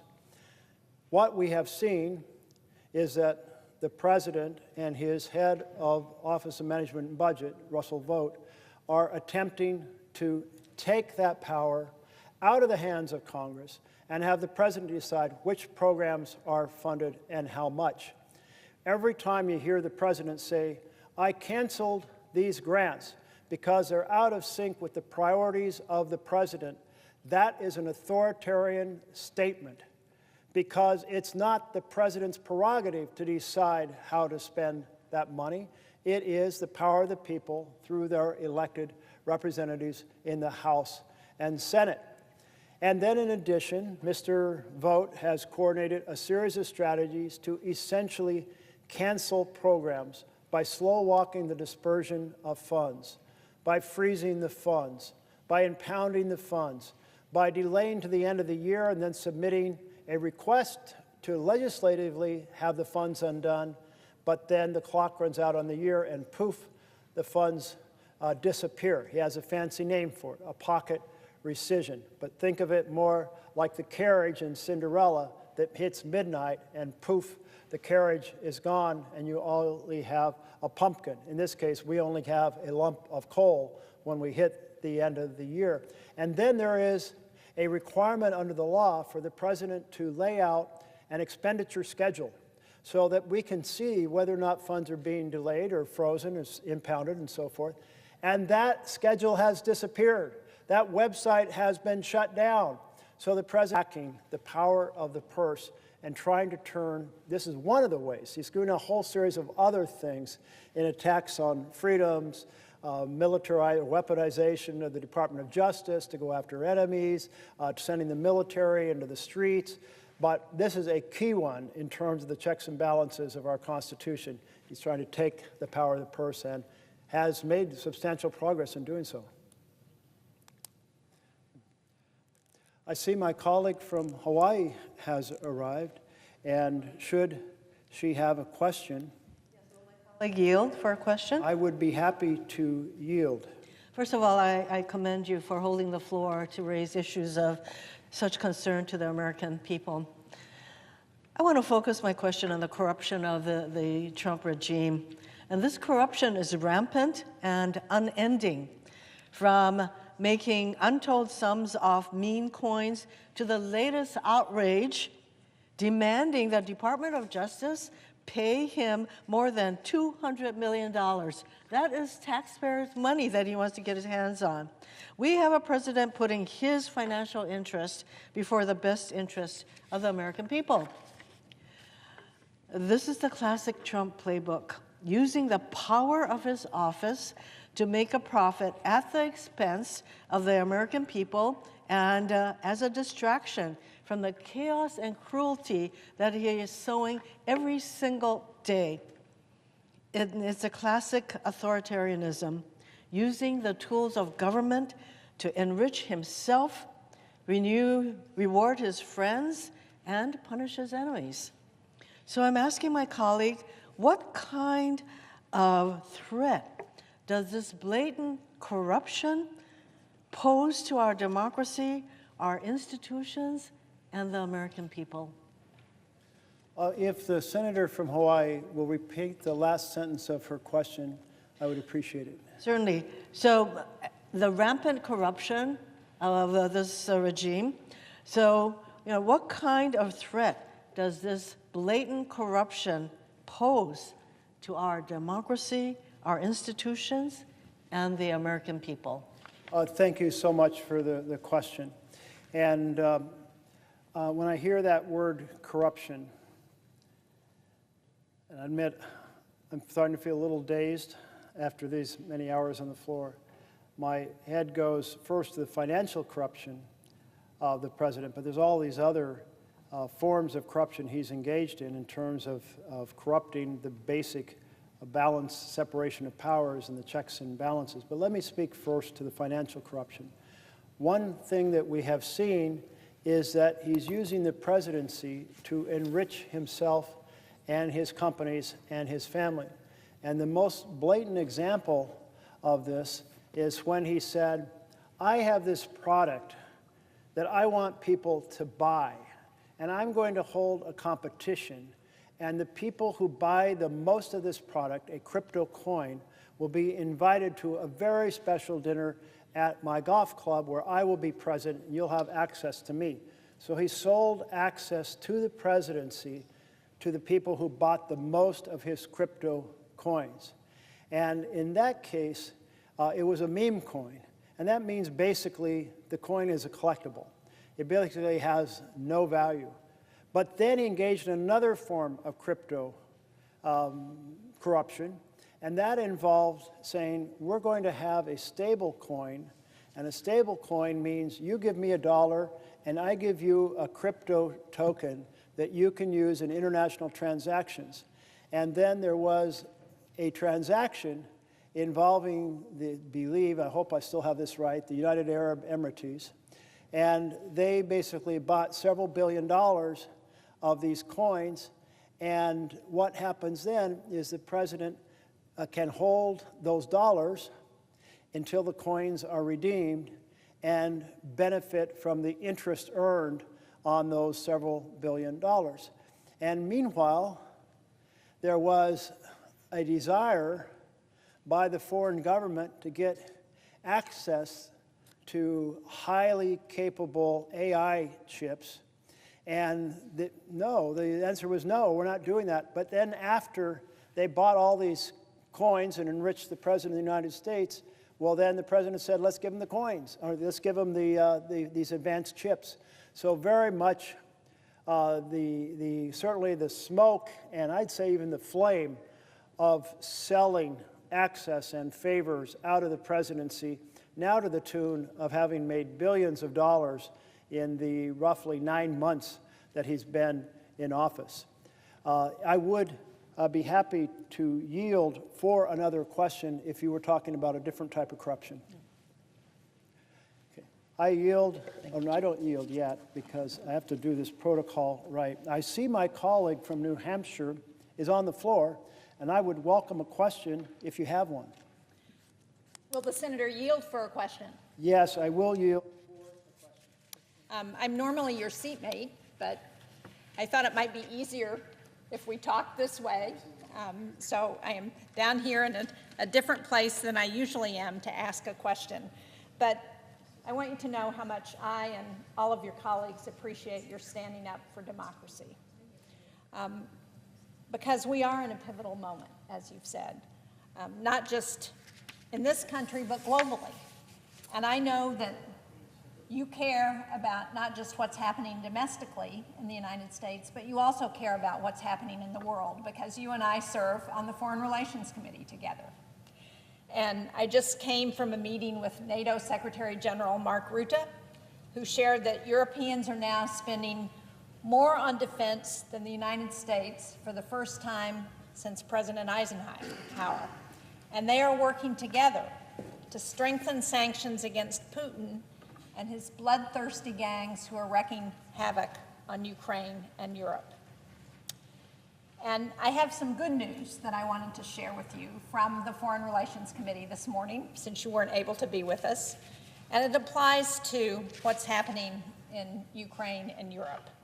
Because this morning, in the Senate Foreign Relations Committee, the committee considered 3 bipartisan bills to address Russia's continued expanding aggression for the first time in this Congress.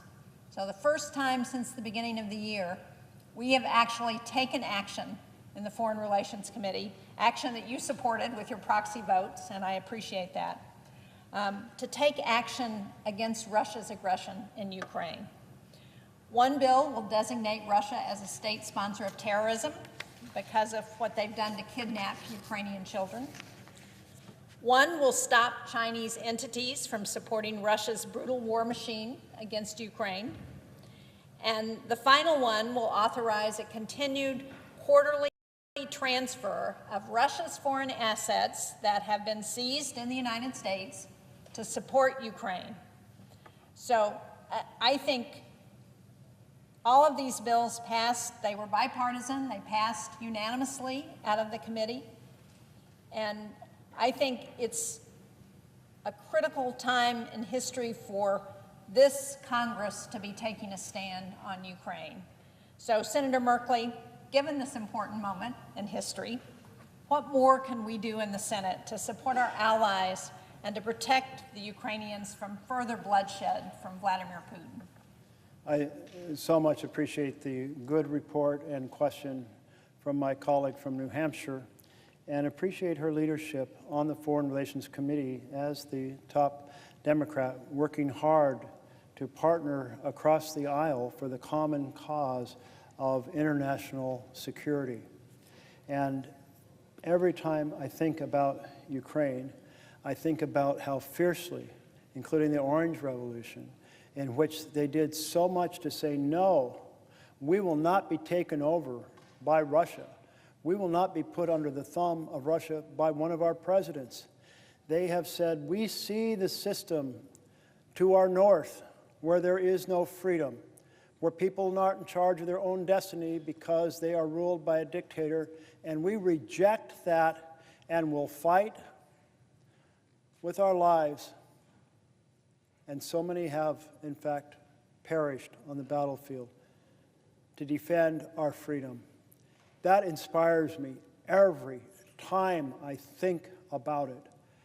And at the moments in which President Trump has been less supportive of Ukraine and more supportive of Russia, I have tried to send him magical vibes. Know, understand the difference between standing with a nation fighting for freedom and snuggling up with a dictator. We are a light to the world when we fight for democracy and support democracy. So I'm really pleased to hear about these three bills passing. And I hope that other factors can be worked out in the international community that will help slow down the Russian war machine. They are an incredibly large country, and they have built huge factories to produce cruise missiles. And so nightly, Ukraine is hammered with hundreds now. And so it just means more resolve by the United States, more resolve by Europe. I am surprised to hear that the Europeans collectively are spending more on defense than the U.S. I'm like, if that had been a trivia question, I would have failed, but there it is. And that certainly has been partly to recognize the threat from Russia. If Russia is willing to slice off a piece of Georgia, as they were in 2008, I believe, if they're willing to throw thousands of soldiers into a fight in Ukraine, really with no consideration, I mean, it's just like fodder to the war machine. And then we're seeing that they're overflying some of the other European countries. And these are incredibly provocative. So I think all of that goes towards hopefully forging a unity of purpose between Europe and the United States. Something you may not know, one of the skeletons in my closet is I spent a rotation working at NATO in Brussels when we were trying to develop a treaty for intermediate range missiles because of the nuclear threat, to stabilize the threat. It's the middle of the 1980s. And the United States and Europe worked so closely together. That is the type of partnership. It's the type of partnership that has taken some hits in the last few years.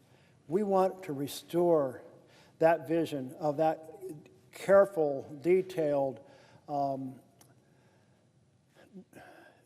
determined coordination so that we advance the best strategies. And of course, battlefield strategies are also changing dramatically as we go, being able to adjust to this changing world. So that's my hope, that building on the work that the committee did today, and hopefully those bills will be here on the floor, hopefully they'll be on the president's desk, that we can continue to strive to a peaceful conclusion with security for Ukraine and not allow the war machine of Russia to overwhelm it. Thank you. Thanks.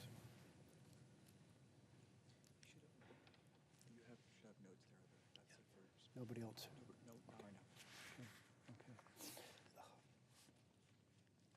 Well, Mr. President, for the first time in several hours, I don't have a colleague who's asking me a question, and so I'm going to return to the conversation that I was holding forth on regarding the Department of Justice.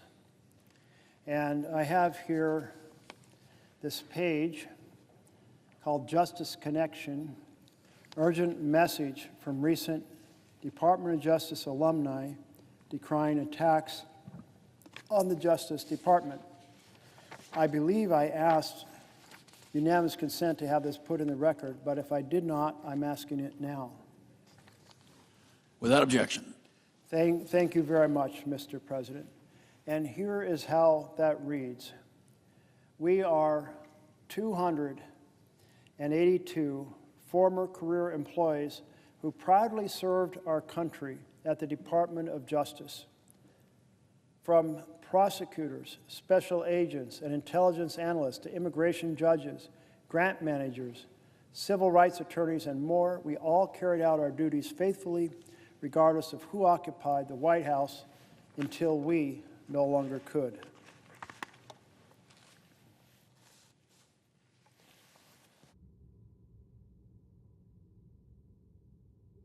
left the department either voluntarily or involuntarily because of actions taken by this administration. Our fidelity to the Constitution and our dedication to our country did not end when our jobs did.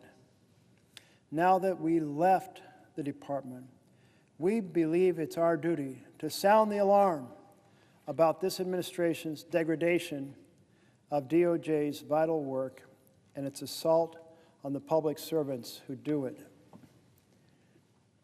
It is incumbent on all of us to fight for the Justice Department before it's too late.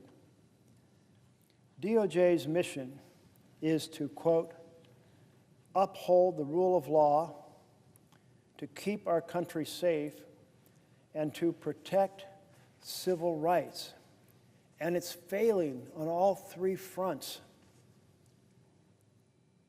The Justice Department cannot uphold the rule of law when it carries out the president's retribution campaign and protects his allies, violates court orders, evades due process requirements, directs attorneys to violate their ethical responsibilities, and fires its employees without notice or cause in violation of civil service laws.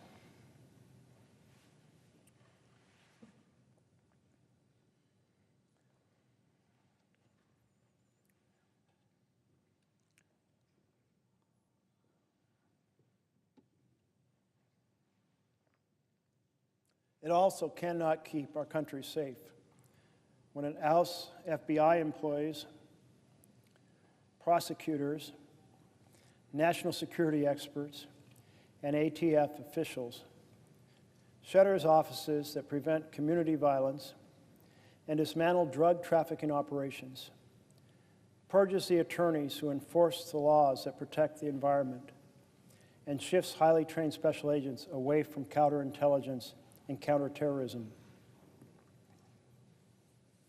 And it cannot protect civil rights when it drives out 75% of the attorneys from the Civil Rights Division and refuses to enforce the nation's civil rights laws as Congress intended, using them instead as a cudgel against marginalized groups. The administration is taking a sledgehammer to other long-standing work the department has done to protect communities and the rule of law.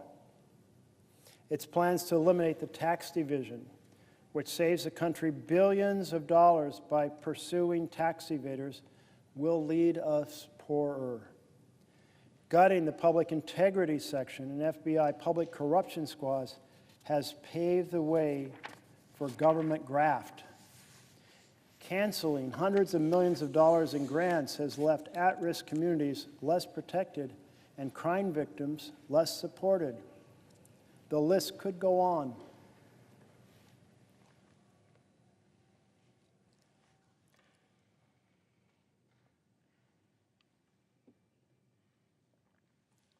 As for its treatment of its employees, the current leadership's behavior has been appalling.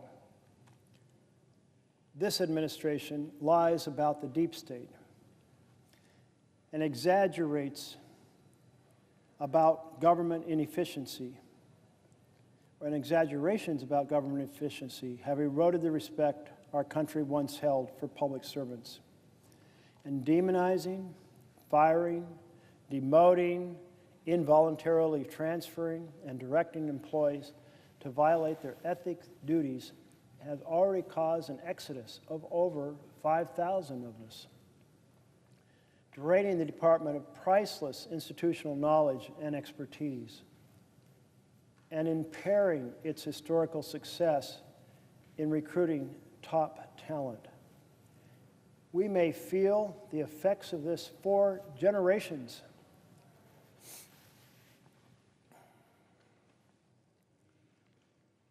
The Justice Department's backbone has always been its career workforce, and those who were part of it are best positioned to explain why the current leader's actions are catastrophic for the nation. We call on these leaders to reverse course, to remember the oath we all took to uphold the Constitution, and adhere to the legal guardrails and institutional norms on which our justice system relies. We call on our fellow alumni to join us in sounding the alarm and in mobilizing to support our colleagues still there. They deserve respect and gratitude.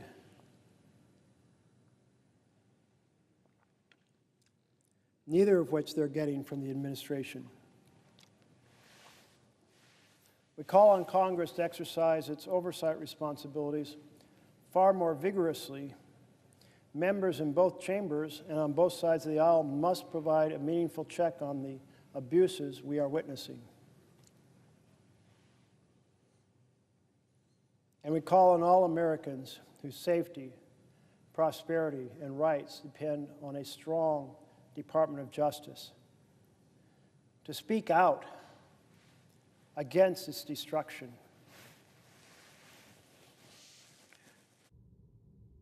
Our democracy is only as strong as the rule of law, and the rule of law can't survive without the principal institution that enforces it. Well, that's a powerful letter from these 282 former career employees of the Department of Justice. I was very struck about the phrase that says, we call on Congress to exercise its oversight responsibilities. That came up about an hour ago in one of the conversations, that we could do so much more, and we should try to be partnering with our Republican colleagues to provide that essential function of oversight. That's one of the checks and balances, and we should be deeply engaged in making it as effective as possible. Because here is quite a list of the things going wrong in the Department of Justice. These things beg for hearings to be held, for issues to be understood, for the press to be able to report, for solutions to be able to be found, for lines that prevent unacceptable conduct to be clearly delineated. But that can't happen unless Congress exercises its oversight ability.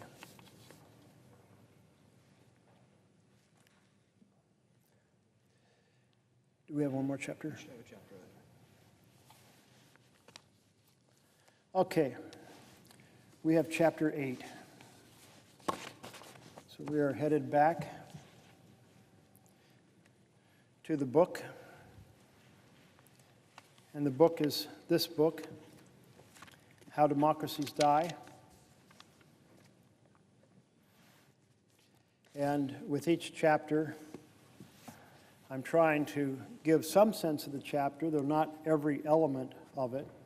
So I'll read some of the pages, maybe scan through some others, and try to address a few of the issues that are raised.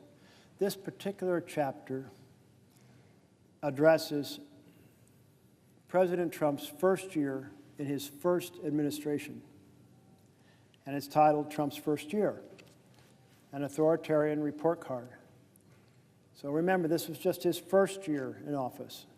We're now in his 5th year in office, headed towards his 6th year in office, and we've seen such an acceleration. So the items identified in the first year, well, we may well see that they become more serious over time. Donald Trump's first year in office followed a familiar script. Like Alberto Fujimori, Hugo Chavez, and Tayyip Erdogan, America's new president began his tenure by launching blistering rhetorical attacks on his opponents. He called the media the enemy of the American people, questioned judges' legitimacy, and threatened to cut federal funding to major cities. Predictably, these attacks triggered dismay, shock, and anger across the political spectrum. Journalists found themselves at the front lines, exposing, but also provoking the president's norm-breaking behavior. A study by the Shorenstein Center on Media, Politics, and Public Policy found that the major news outlets were unsparing in their coverage of the Trump administration's first 100 days. Of news reports with a clear tone, the study found 80% were negative, much higher than under Clinton, 60% negative, and George W. Bush, 57% negative, and Obama, 41%.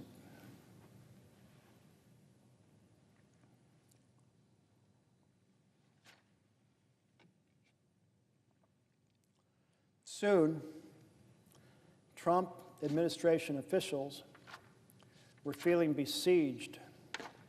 Not a single week went by in which press coverage wasn't at least 70% negative.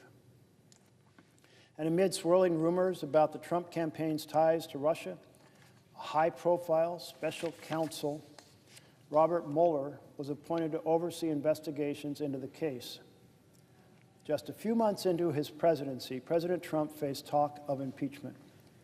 But he retained the support of his base, and like other elected demagogues, he doubled down. He claimed his administration was beset by powerful establishment forces, telling graduates of the U.S. Coast Guard Academy that no politician in history, and I say this with great surety, has been treated worse or more unfairly. The question, then, was how Trump would respond. Would an outsider president who considered himself to be under unwarranted assault lash out, as happened in Peru and in Turkey? President Trump exhibited clear authoritarian instincts during his first year in office. In Chapter 4, I'm just reading how the authors are presenting this. In Chapter 4, we presented 3 strategies by which elected authoritarians seek to consolidate power: capture the referees, sideline the key players, rewrite the rules to tilt the playing field against opponents. Trump attempted all 3 of these strategies.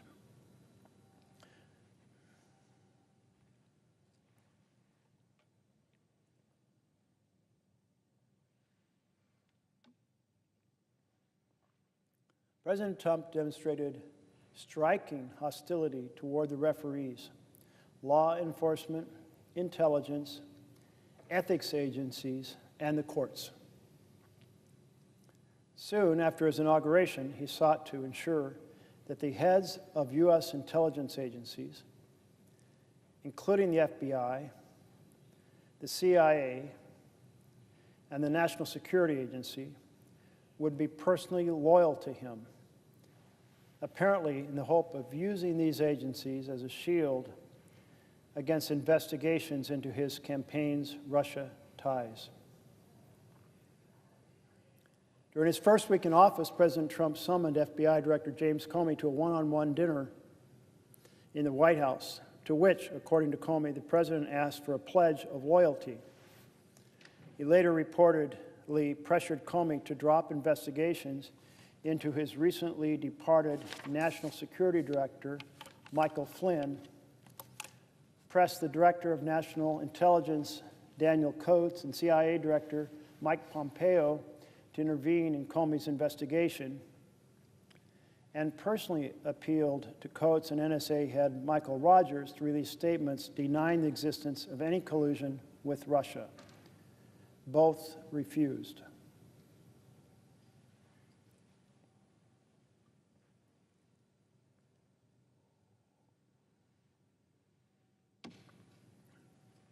President Trump also tried to punish or purge agencies that acted with independence. Most prominently, he dismissed Comey after it became clear that Comey could not be pressured into protecting the administration and was expanding its Russia investigation. Only once in the FBI's 82-year history had a president fired the Bureau's director before his 10-year term was up. And in that case, the move was in response to clear ethical violations and enjoyed bipartisan support.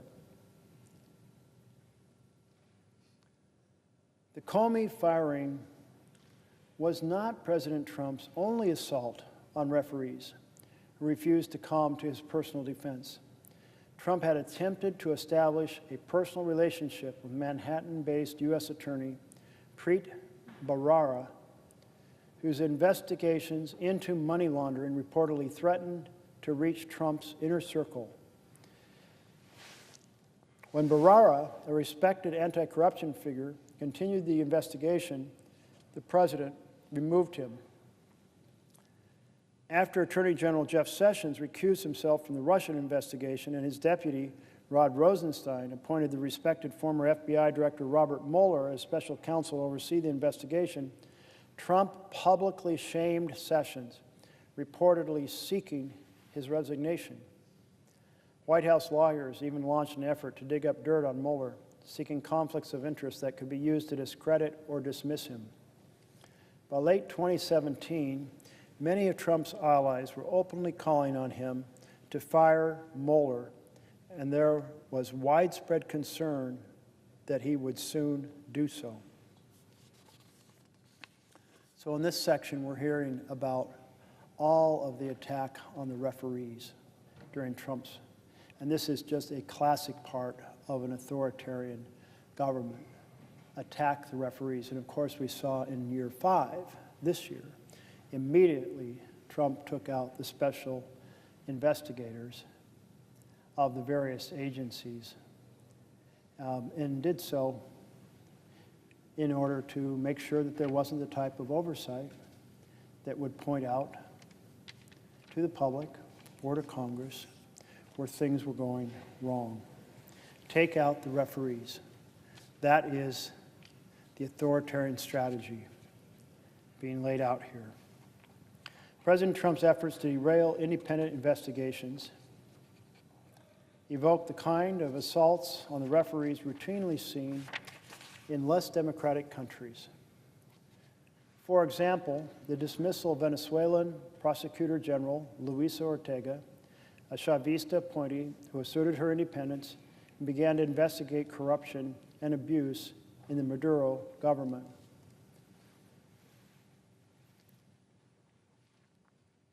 Although Ortega's term did not expire until 2021, and she could be legally removed only by the legislature, which was in opposition hands, the government dubiously elected Constituent Assembly sacked her in August 2017. President Trump also attacked judges who ruled against him after Judge James Robart of the Ninth Circuit of the U.S. Court of Appeals blocked the administration's initial travel ban. Trump spoke of, quote, the opinion of this so-called judge, which essentially takes law enforcement away from our country, end of quote. 2 months later, when the same court temporarily blocked the withholding of federal funds from sanctuary cities, the White House denounced the judgment as an attack on the rule of law by an unelected judge. Trump himself responded by threatening to break up the Ninth Circuit.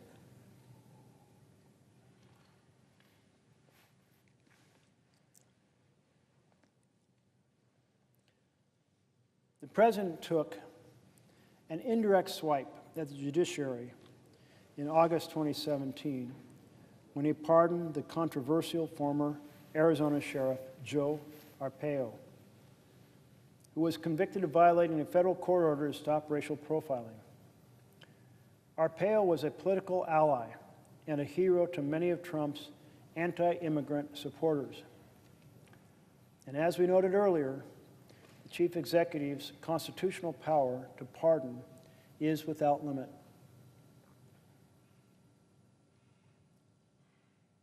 but presidents have historically exercised it with great restraint, seeking advice from the Justice Department and never issuing pardons for self-protection or political gain. President Trump boldly violated these norms. Not only did he not consult the Justice Department, but the pardon was clearly political. It was popular with his base. The move reinforced fears that the president would eventually pardon himself and his inner circle, something that was reportedly explored by his lawyers. Remember, this is year one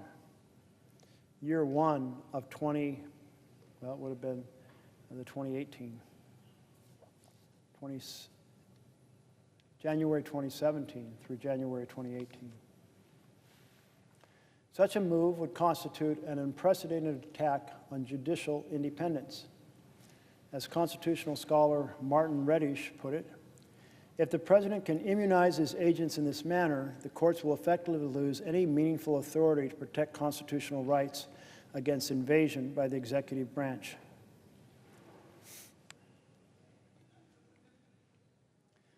You know, this discussion over pardoning himself and the risk it creates of misbehavior is an interesting prelude to the fact that essentially the Supreme Court pardoned Trump, saying that the president cannot commit a crime. If you can't commit a crime, then you can do whatever, and you don't have to be pardoned because you haven't committed a crime.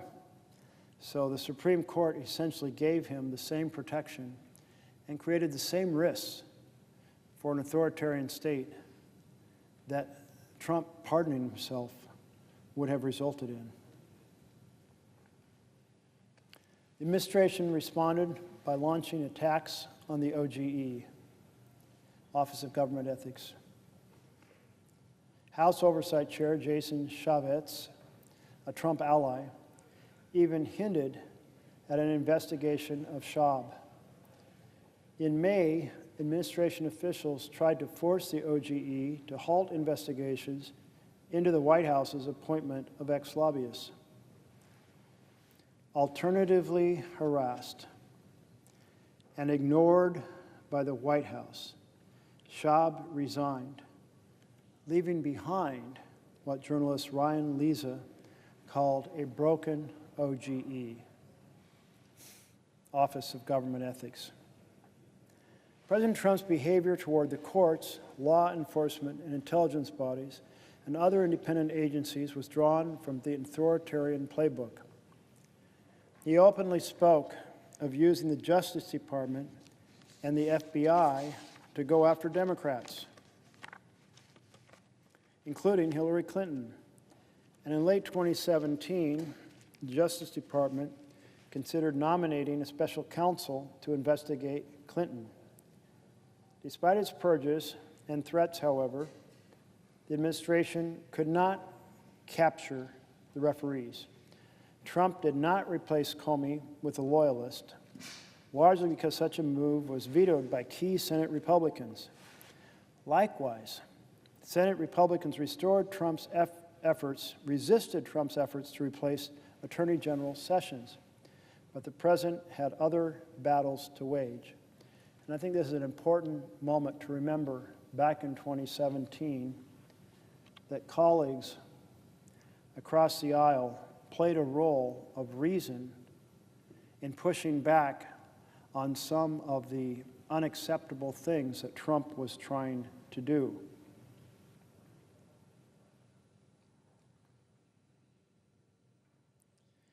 They protected Comey.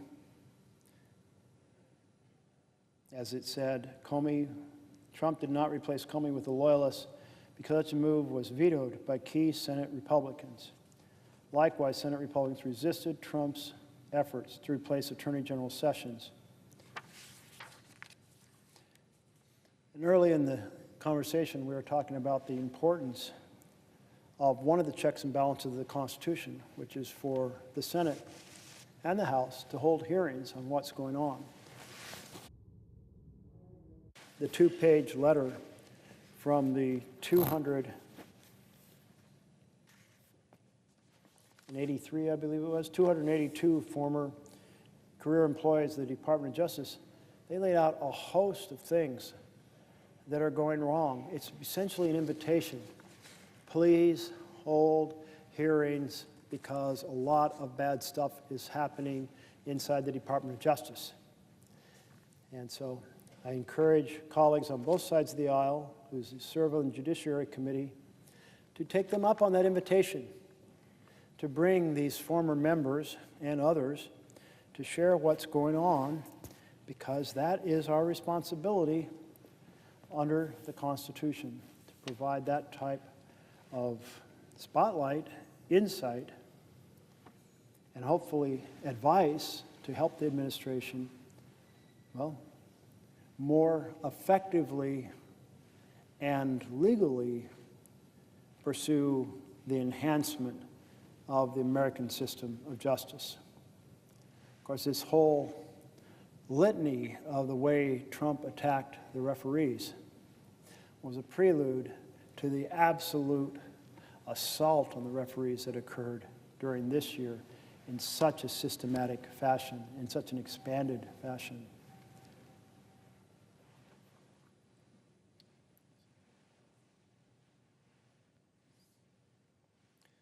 The Trump administration also mounted efforts to sideline key players in the political system. President Trump's rhetorical attacks on critics in the media are an example. He repeated accusations that outlets such as the New York Times and CNN were dispensing fake news and conspiring against him.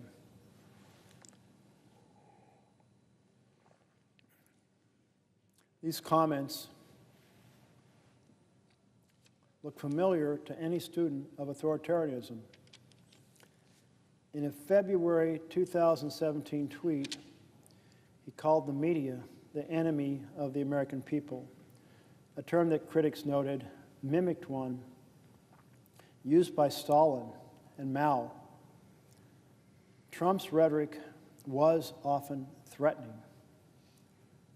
A few days after his enemy of the people tweet, Trump told the Conservative Political Action Committee, or CPAC, "I love the First Amendment. Nobody loves it better than me.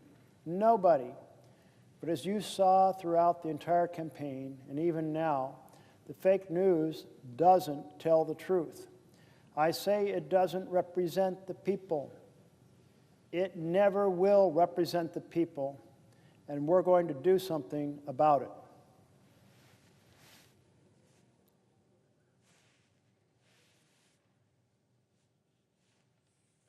Do what exactly? The following month, President Trump returned to his campaign pledge to open up the libel laws, tweeting that the New York Times had disgraced the media world, gotten me wrong for 2 solid years. Change libel laws, end of quote. When asked by a reporter whether the administration is really considering such changes, White House Chief of Staff Reince Priebus said, "I think that's something we've looked at."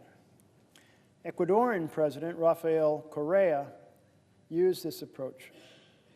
His multi-million-dollar defamation suits and jailing of journalists on charges of defamation had a powerfully chilling effect on the media. Although Trump dropped the libel law issue, he continued his threats. In July, he retweeted an altered video clip made from old WWE footage of him tackling and then punching someone with a CNN logo superimposed on his face.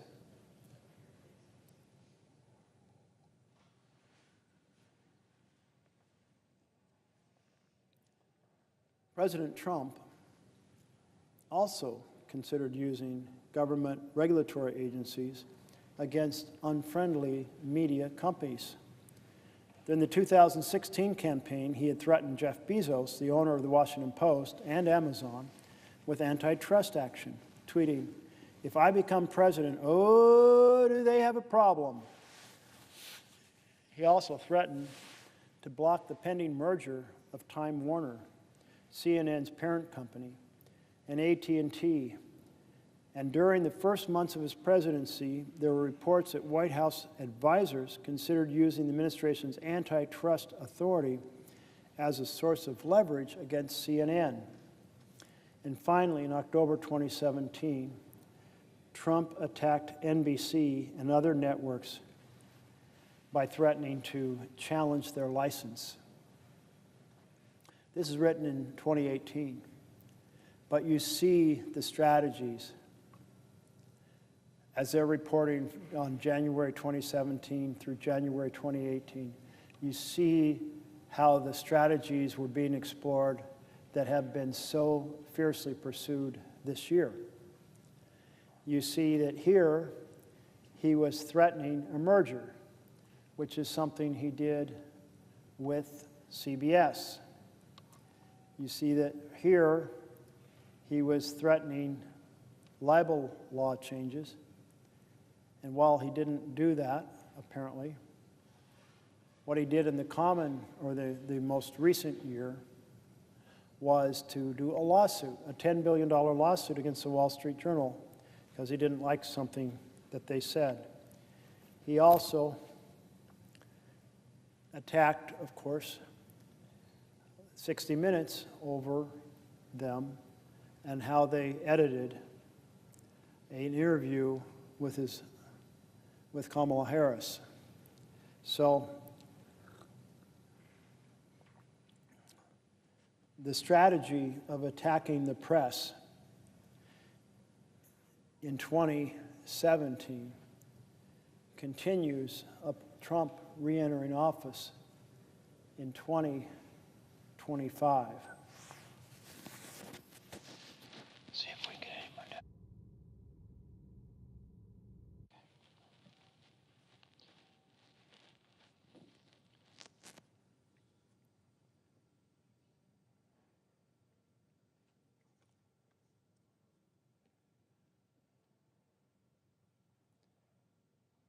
And finally, in October 2017, Trump attacked NBC, and other networks by threatening to challenge their license. There was one area in which the Trump administration went beyond threats to try to use the machinery of government to punish critics. During his first week in office, President Trump signed an executive order authorizing federal agencies to withhold funding from sanctuary cities that refuse to cooperate with the administration's crackdown on undocumented immigrants. If we have to, he declared in February 2017, we'll defund. The plan was reminiscent of the Chinese government's repeated moves to strip opposition-run city governments of their control over local hospitals, police forces, ports, and other infrastructure. Unlike the Venezuelan president, however, President Trump was blocked by the courts. Although President Trump has waged a war of words against the media and other critics, those words have not yet led to action. No journalists have been arrested. No media outlets have altered their coverage due to pressure. Trump's efforts to tilt the playing field to his advantage have been more worrying. In May of 2017, he called for changes in what he called archaic Senate rules, including the elimination of the filibuster at the expense of the Democratic minority. Senate Republicans did eliminate the filibuster for the Supreme Court nominations, clearing the way for Neil Gorsuch's ascent to the court, but they rejected the idea of doing away with it entirely. Now that topic is something I know a little bit about, having immersed myself in exploration of the ins and outs of the filibuster. And one may wonder, why did the Senate Republican majority not proceed to eliminate the filibuster? Well, here's the reason why. Mostly, my Republican colleagues do their policy through tax bills. Tax bills can be done through reconciliation, and reconciliation is a simple majority mechanism. So therefore, they largely don't need to dump the filibuster because they can do their policy by simple majority already. You saw that this year with the so-called big beautiful bill that we called the big ugly betrayal, done solely on a party line. And if I recall right, although this is a 53-47 Senate, I think we ended up with a 50-50 vote broken by the Vice President. So it passed by the narrowest of margins, but it was done entirely on simple majority by one party. Meanwhile, Democrats tend to like policy ideas, and policy ideas require a supermajority. So if you are a Republican leader, you can pursue your objectives by simple majority through a tax bill. And then when you're in the minority, you can block the Democrats' policy bills using this supermajority requirement. So it's essentially heads, we win, tails, you lose. That's a pretty good arrangement. Who would want to mess with that? Now, Trump didn't understand that. I'm sure if he was asked, he couldn't explain it. But that's why it doesn't make no sense for Republicans to get rid of the filibuster, because it's inherently advantageous for them, given the difference in how Democrats and Republicans pursue bills.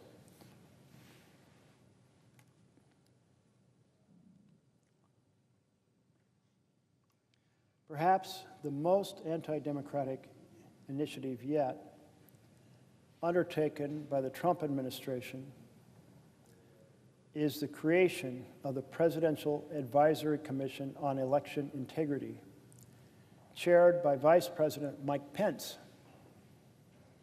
but run by Vice Chair Chris Kobach. To understand its potential impact, recall that the Civil Rights and Voting Rights Acts prompted a massive shift in party identification.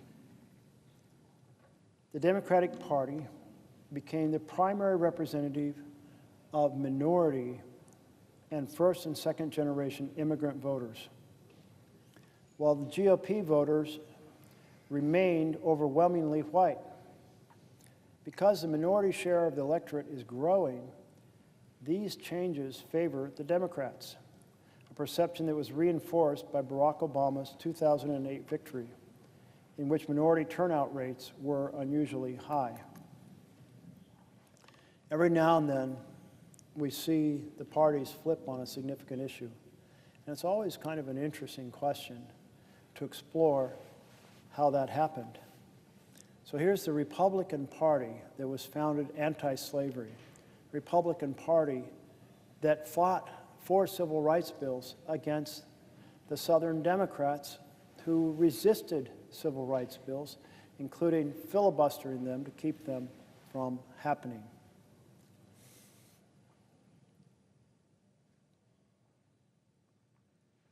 So you would think that in that situation, once civil rights were actually conveyed by the Voting Rights Act, it might be the Republican Party that quickly absorbed the new voters, since the Republican Party had been the premier champion for civil rights. But that's not the way it worked out. Democratic Party, with Johnson, took the lead in overturning the bans on voting participation by minority Americans. The Democratic Party, although being the party that had long oppressed and suppressed civil rights, became the party that pushed through the 1964 Civil Rights Bill and the 1965 Voting Rights Act. And it's the Democratic Party, despite its long history of suppressing civil rights, that became the welcoming party for newly enfranchised minority voters.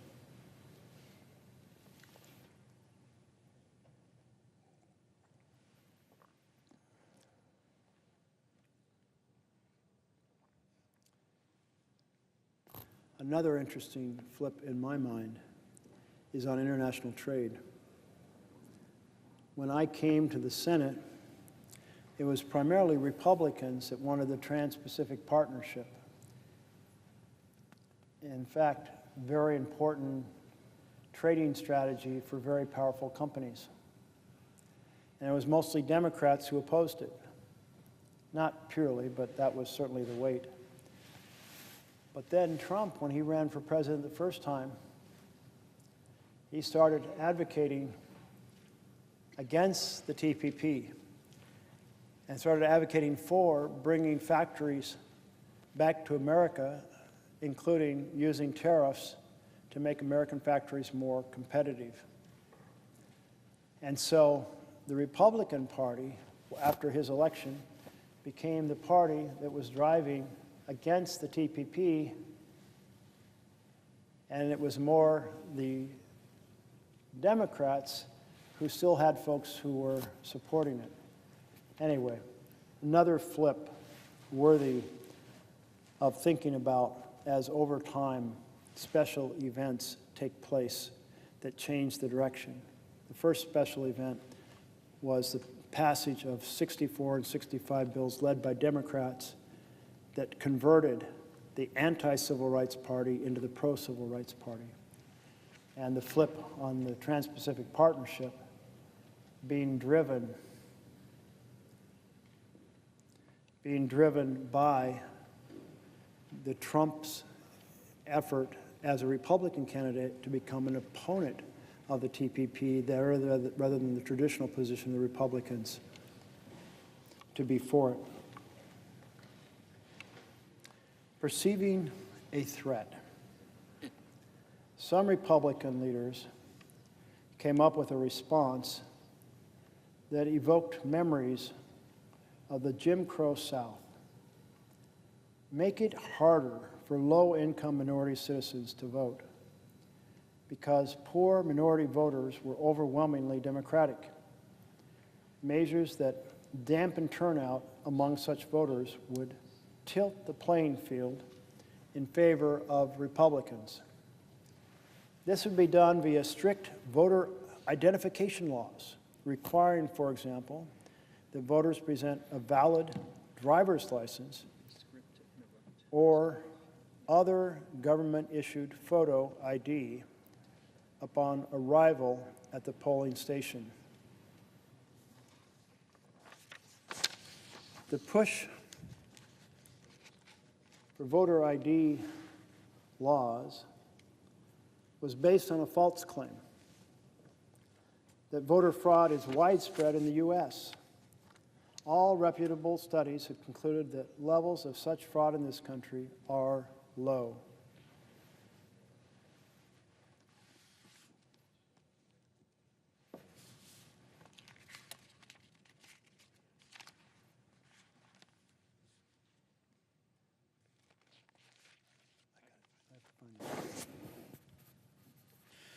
Will the senator yield for a question? I see the senator from Arizona on the floor, and yes, I will yield for a question. Well, Senator Merkley, I appreciate everything you're doing to highlight the many ways that this president has been undermining the Constitution and the rule of law. We've now experienced about 9 and a half months of this presidency. And I'm going to ask you a question about one thing in particular, and it's about the U.S. military and the leadership of the U.S. military. But I want to kind of set the stage here a little bit. The United States has the most lethal military in the history of the world. The president presiding right now has experienced that as a U.S. Navy SEAL. You know, I myself, as a pilot flying off of an aircraft carrier in the first Gulf War. No nation, at least today, matches the combat capability, the professionalism, the effectiveness of the United States Navy, Air Force, Army, Marine Corps, and now Space Force. And I'll include the Coast Guard too, because we like to count the Coast Guard, especially when they partner with us on things that really matter to the United States. You know, one of those I'd like to discuss, where we should see more involvement from the Coast Guard, is what we are currently seeing in the Caribbean with regards to drug trafficking, which is a problem and presents a clear and present danger to the citizens of this country. And it's something we need to do more about. I was on one of the cable shows last night talking about this specific issue. So to date, there's been about 6 or 7 strikes in the Caribbean that have killed 32 people. And, you know, some of those were trafficking drugs. Those routes, by the way, Senator Merkley, are used generally to traffic cocaine and marijuana through the Caribbean to Caribbean islands and onto Europe. They are not the routes that traffic fentanyl to the United States. And over the last 6 weeks or so, we have conducted kinetic strikes against these boats without what I recognize as the legal authority to do so. It's not something I've seen in my experience in the United States Navy. I spent 25 years in the U.S. Navy that I've seen during my career. I'm now retired. But during my career, I never saw a president command the Department of Defense to do things that I felt were outside the boundaries of what we would consider legal action against, illegal action against people. We have traditionally done this with the United States Coast Guard, sometimes in conjunction with the United States Navy, where in a partnership, they do what we would call law enforcement. And members of the Coast Guard come aboard Navy ships. We interdict drugs that are coming through the Caribbean, or more often on the Pacific side, on the western side of Mexico, up into California. And we interdict those drugs, and then we prosecute those individuals. And in my view, I think the administration has not made a case to the U.S. Congress and to the American people as to why this is a legal action. A couple of weeks ago, when we were being briefed on this, I felt that they were pretty much tying themselves into a knot in trying to inform us on why this is allowed under the law. Now, here's one of the things I really worry about.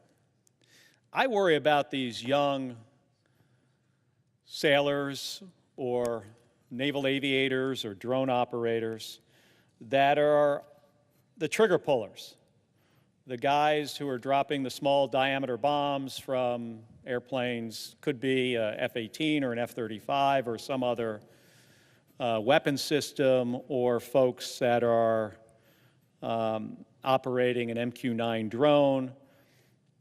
If you're the guy that is pulling the trigger in a combat operation, you typically expect that the people above you have done all the due diligence necessary to make sure that you are not going to be in some kind of legal jeopardy. And I really worry about that today. There might be some young Navy lieutenant out there, or Marine Corps captain, or Air Force, for all I know, MQ-9 operator, that might someday find out that they have done something that is not consistent with the law and are now in legal jeopardy. And that's a big problem.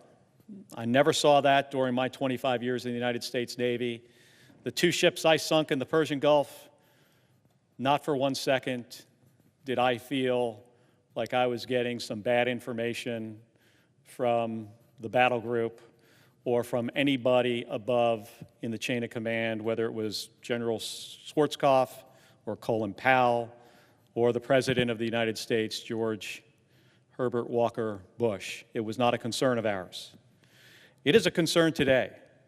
And I can tell you, as I watch this from my vantage point on the Intelligence Committee and on the Armed Services Committee, there are members of our military that are now in some sort of potential future legal jeopardy. And it's because we have a president that I believe doesn't do his homework, doesn't follow norms, and possibly is making decisions that are not legal. We've seen the politicization of the United States military over the last 9 months that really disturbs me. The speech in Quantico,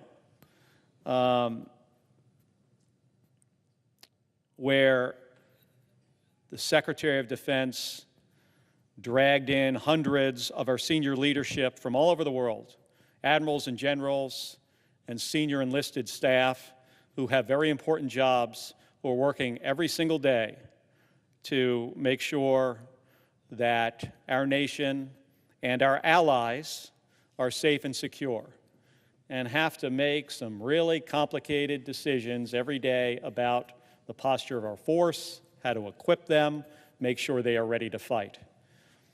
And the Secretary of Defense, for some reason, decides that he needed to give a TED Talk about gym clothes and PT and other stuff that has no bearing on whether or not we are a capable military. And I don't know why he feels this way, but in my experience, from the time I first put on the uniform in 1986 to the time I took it off in 2011 and then beyond, since I've been retired from the United States Navy, our effectiveness has never been diminished. Our innovation and our professionalism and our ability to train well is something that really makes us stand out. And I've got experience with some of our allies, but I also have a little bit of experience with our adversaries. While I was at NASA flying the space shuttle, over a decade, my first flight in 2001 to my last in 2011, every one of my missions, I had a lot of interactions with Russian cosmonauts. And most of these Russian cosmonauts, not all of them, but most of them were members of the Russian Air Force, pilots, some of them test pilots. I flew with these guys. They weren't the best pilots in the world, I have to admit. I was shocked the first time I flew with a guy who I will not share his last name. His first name was Vladimir. But I was really shocked that this guy, who was a MiG-25 pilot, could not fly formation in an airplane. Something so fundamental and basic to a military pilot, that they did not train enough to be capable enough to do something that was so fundamental to be an effective fighter pilot. And then after, that was early in my NASA career. Later, as I started flying in space with these guys, I realized that Russians, and the Russian military in particular, because that's where my experience was with these military guys, they were motivated by different things. It explains a lot of what I see out of Russia today. Now, as Americans, whether you're in the United States Navy, whether you're a naval aviator, in the Air Force, Army, Marine Corps, Space Force, even in U.S. industry and in organizations in the United States, and I don't think this is unique to us, but everybody doesn't share this value. Americans are usually and most motivated by mission success. We care about the mission first. We care about the mission before ourselves. We care about the mission more than anything. I think it's true for American companies, too, that they've got a set of goals and they have a plan and they're going to execute the plan. Not true of our Russian adversaries. Took me a while to learn this, but I found that they were motivated primarily by a couple things. One was the appearance that they were in charge. That mattered to them more than anything else. That I look like I'm in charge of whatever this operation is, not mission success. The second thing would be, who could I blame if things go wrong? Where to place the blame? And the third thing, which was really interesting, was what can I steal from my employer? That to me, was three principles I saw in my Russian cosmonaut colleagues.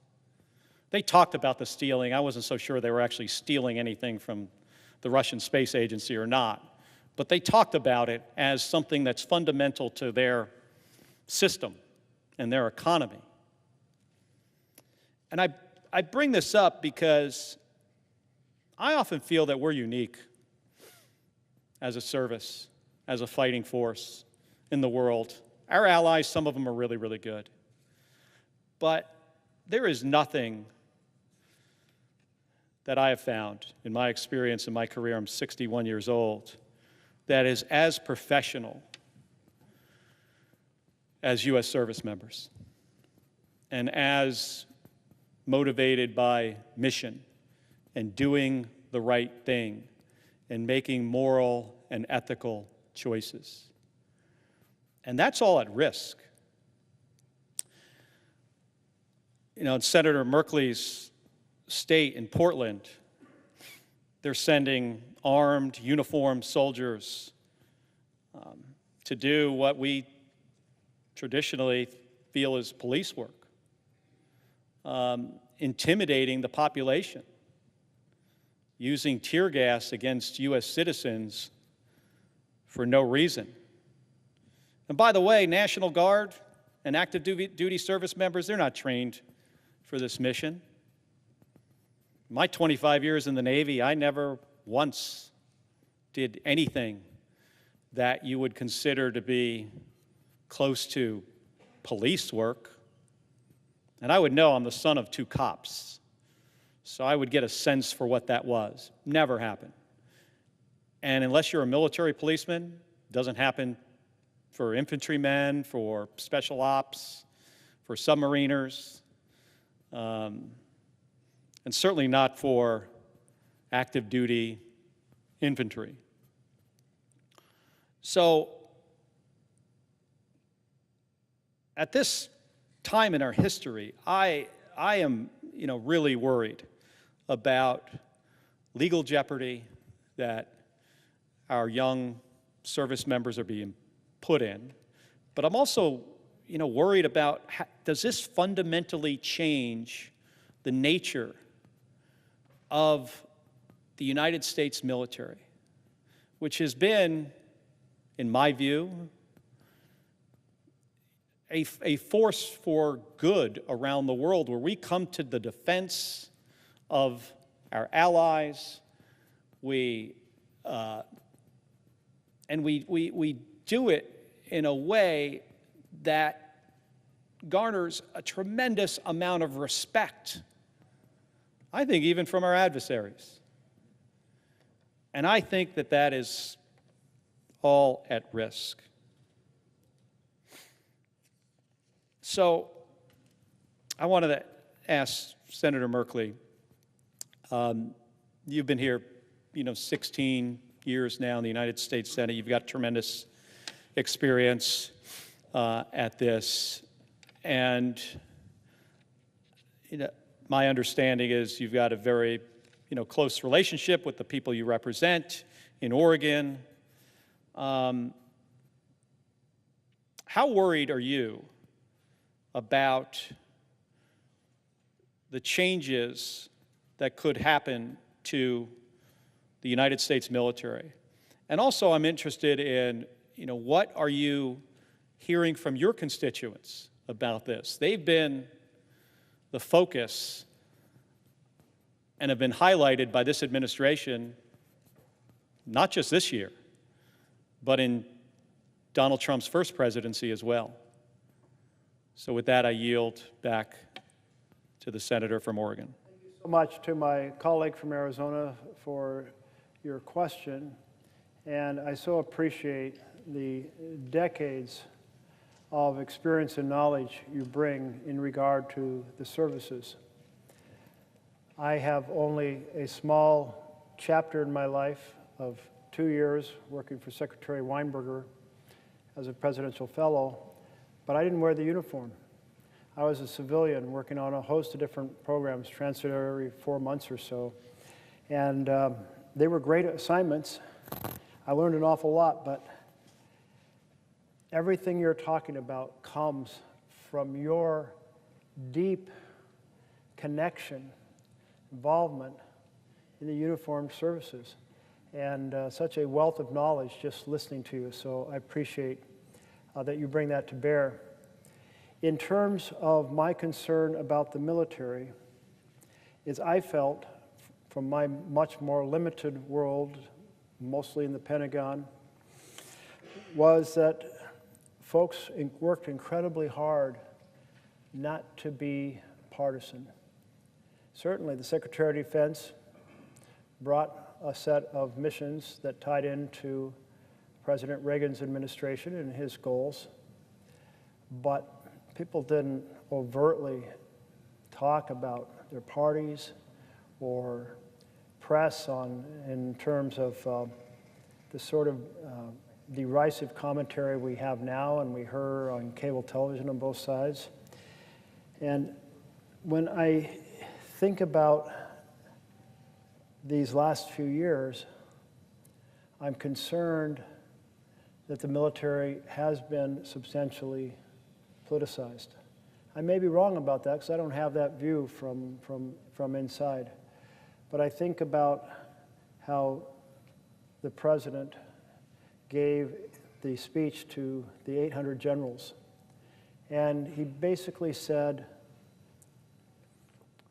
if you don't like what I'm saying, you can leave the room. If you leave, I'll strip you of your rank and your career will end. And to me, that was, I want you to be loyal to me, not the Constitution. I want you to be loyal to me, the President of the United States, which is, I felt very inappropriate and out of sync with the military that I saw, ready to work in partnership with administrations of either side. But I don't know if we see, for example, the speeches at the military academy. I recall some story about folks cheering and clapping for what was a partisan set of political points being made. I don't know. I'm going to leave it to your analysis because you have a much better sense of that. But when it comes to the effort to create a pathway to use the military against civilians inside the United States of America, That is of grave concern to my constituents. And they look at the current dynamic now, in which President Trump said, Portland, it's a war zone, it's war ravaged, it's a complete chaos. And while he was saying that, there might have been 2 or 3 protesters outside of the ICE building conducting themselves peacefully. There had been weeks with no arrest. And it's like, whoa, that's a real invention. And when our governor talked to President Trump, she pointed out that, and I gather he was like, well, I've seen the tapes. Well, I don't know what tapes he was watching, maybe 2020 tapes when we did have actual conflict in the city. But here you have Portlanders who have been so restrained, even when they have suffered being hit by pepper balls, being tear gassed. They've not engaged in the scuffles with police, and they've been protesting with joy and whimsy. I mean, it is a strange feeling to see people bringing their pets down and having keep your paws off Portland signs, or folks handing out pastries in pajamas, or otherwise proceeding to celebrate their joy as a way of saying to President Trump, there's no right here. Don't use anything that you have said as a foundation for deploying troops to our city. And in fact, the district judge simply said that the president's description of the city is untethered to the facts. So there's huge concern that the president is striving to get the courts to have decisions that will open the doors and say there'll be deference to the president so he can deploy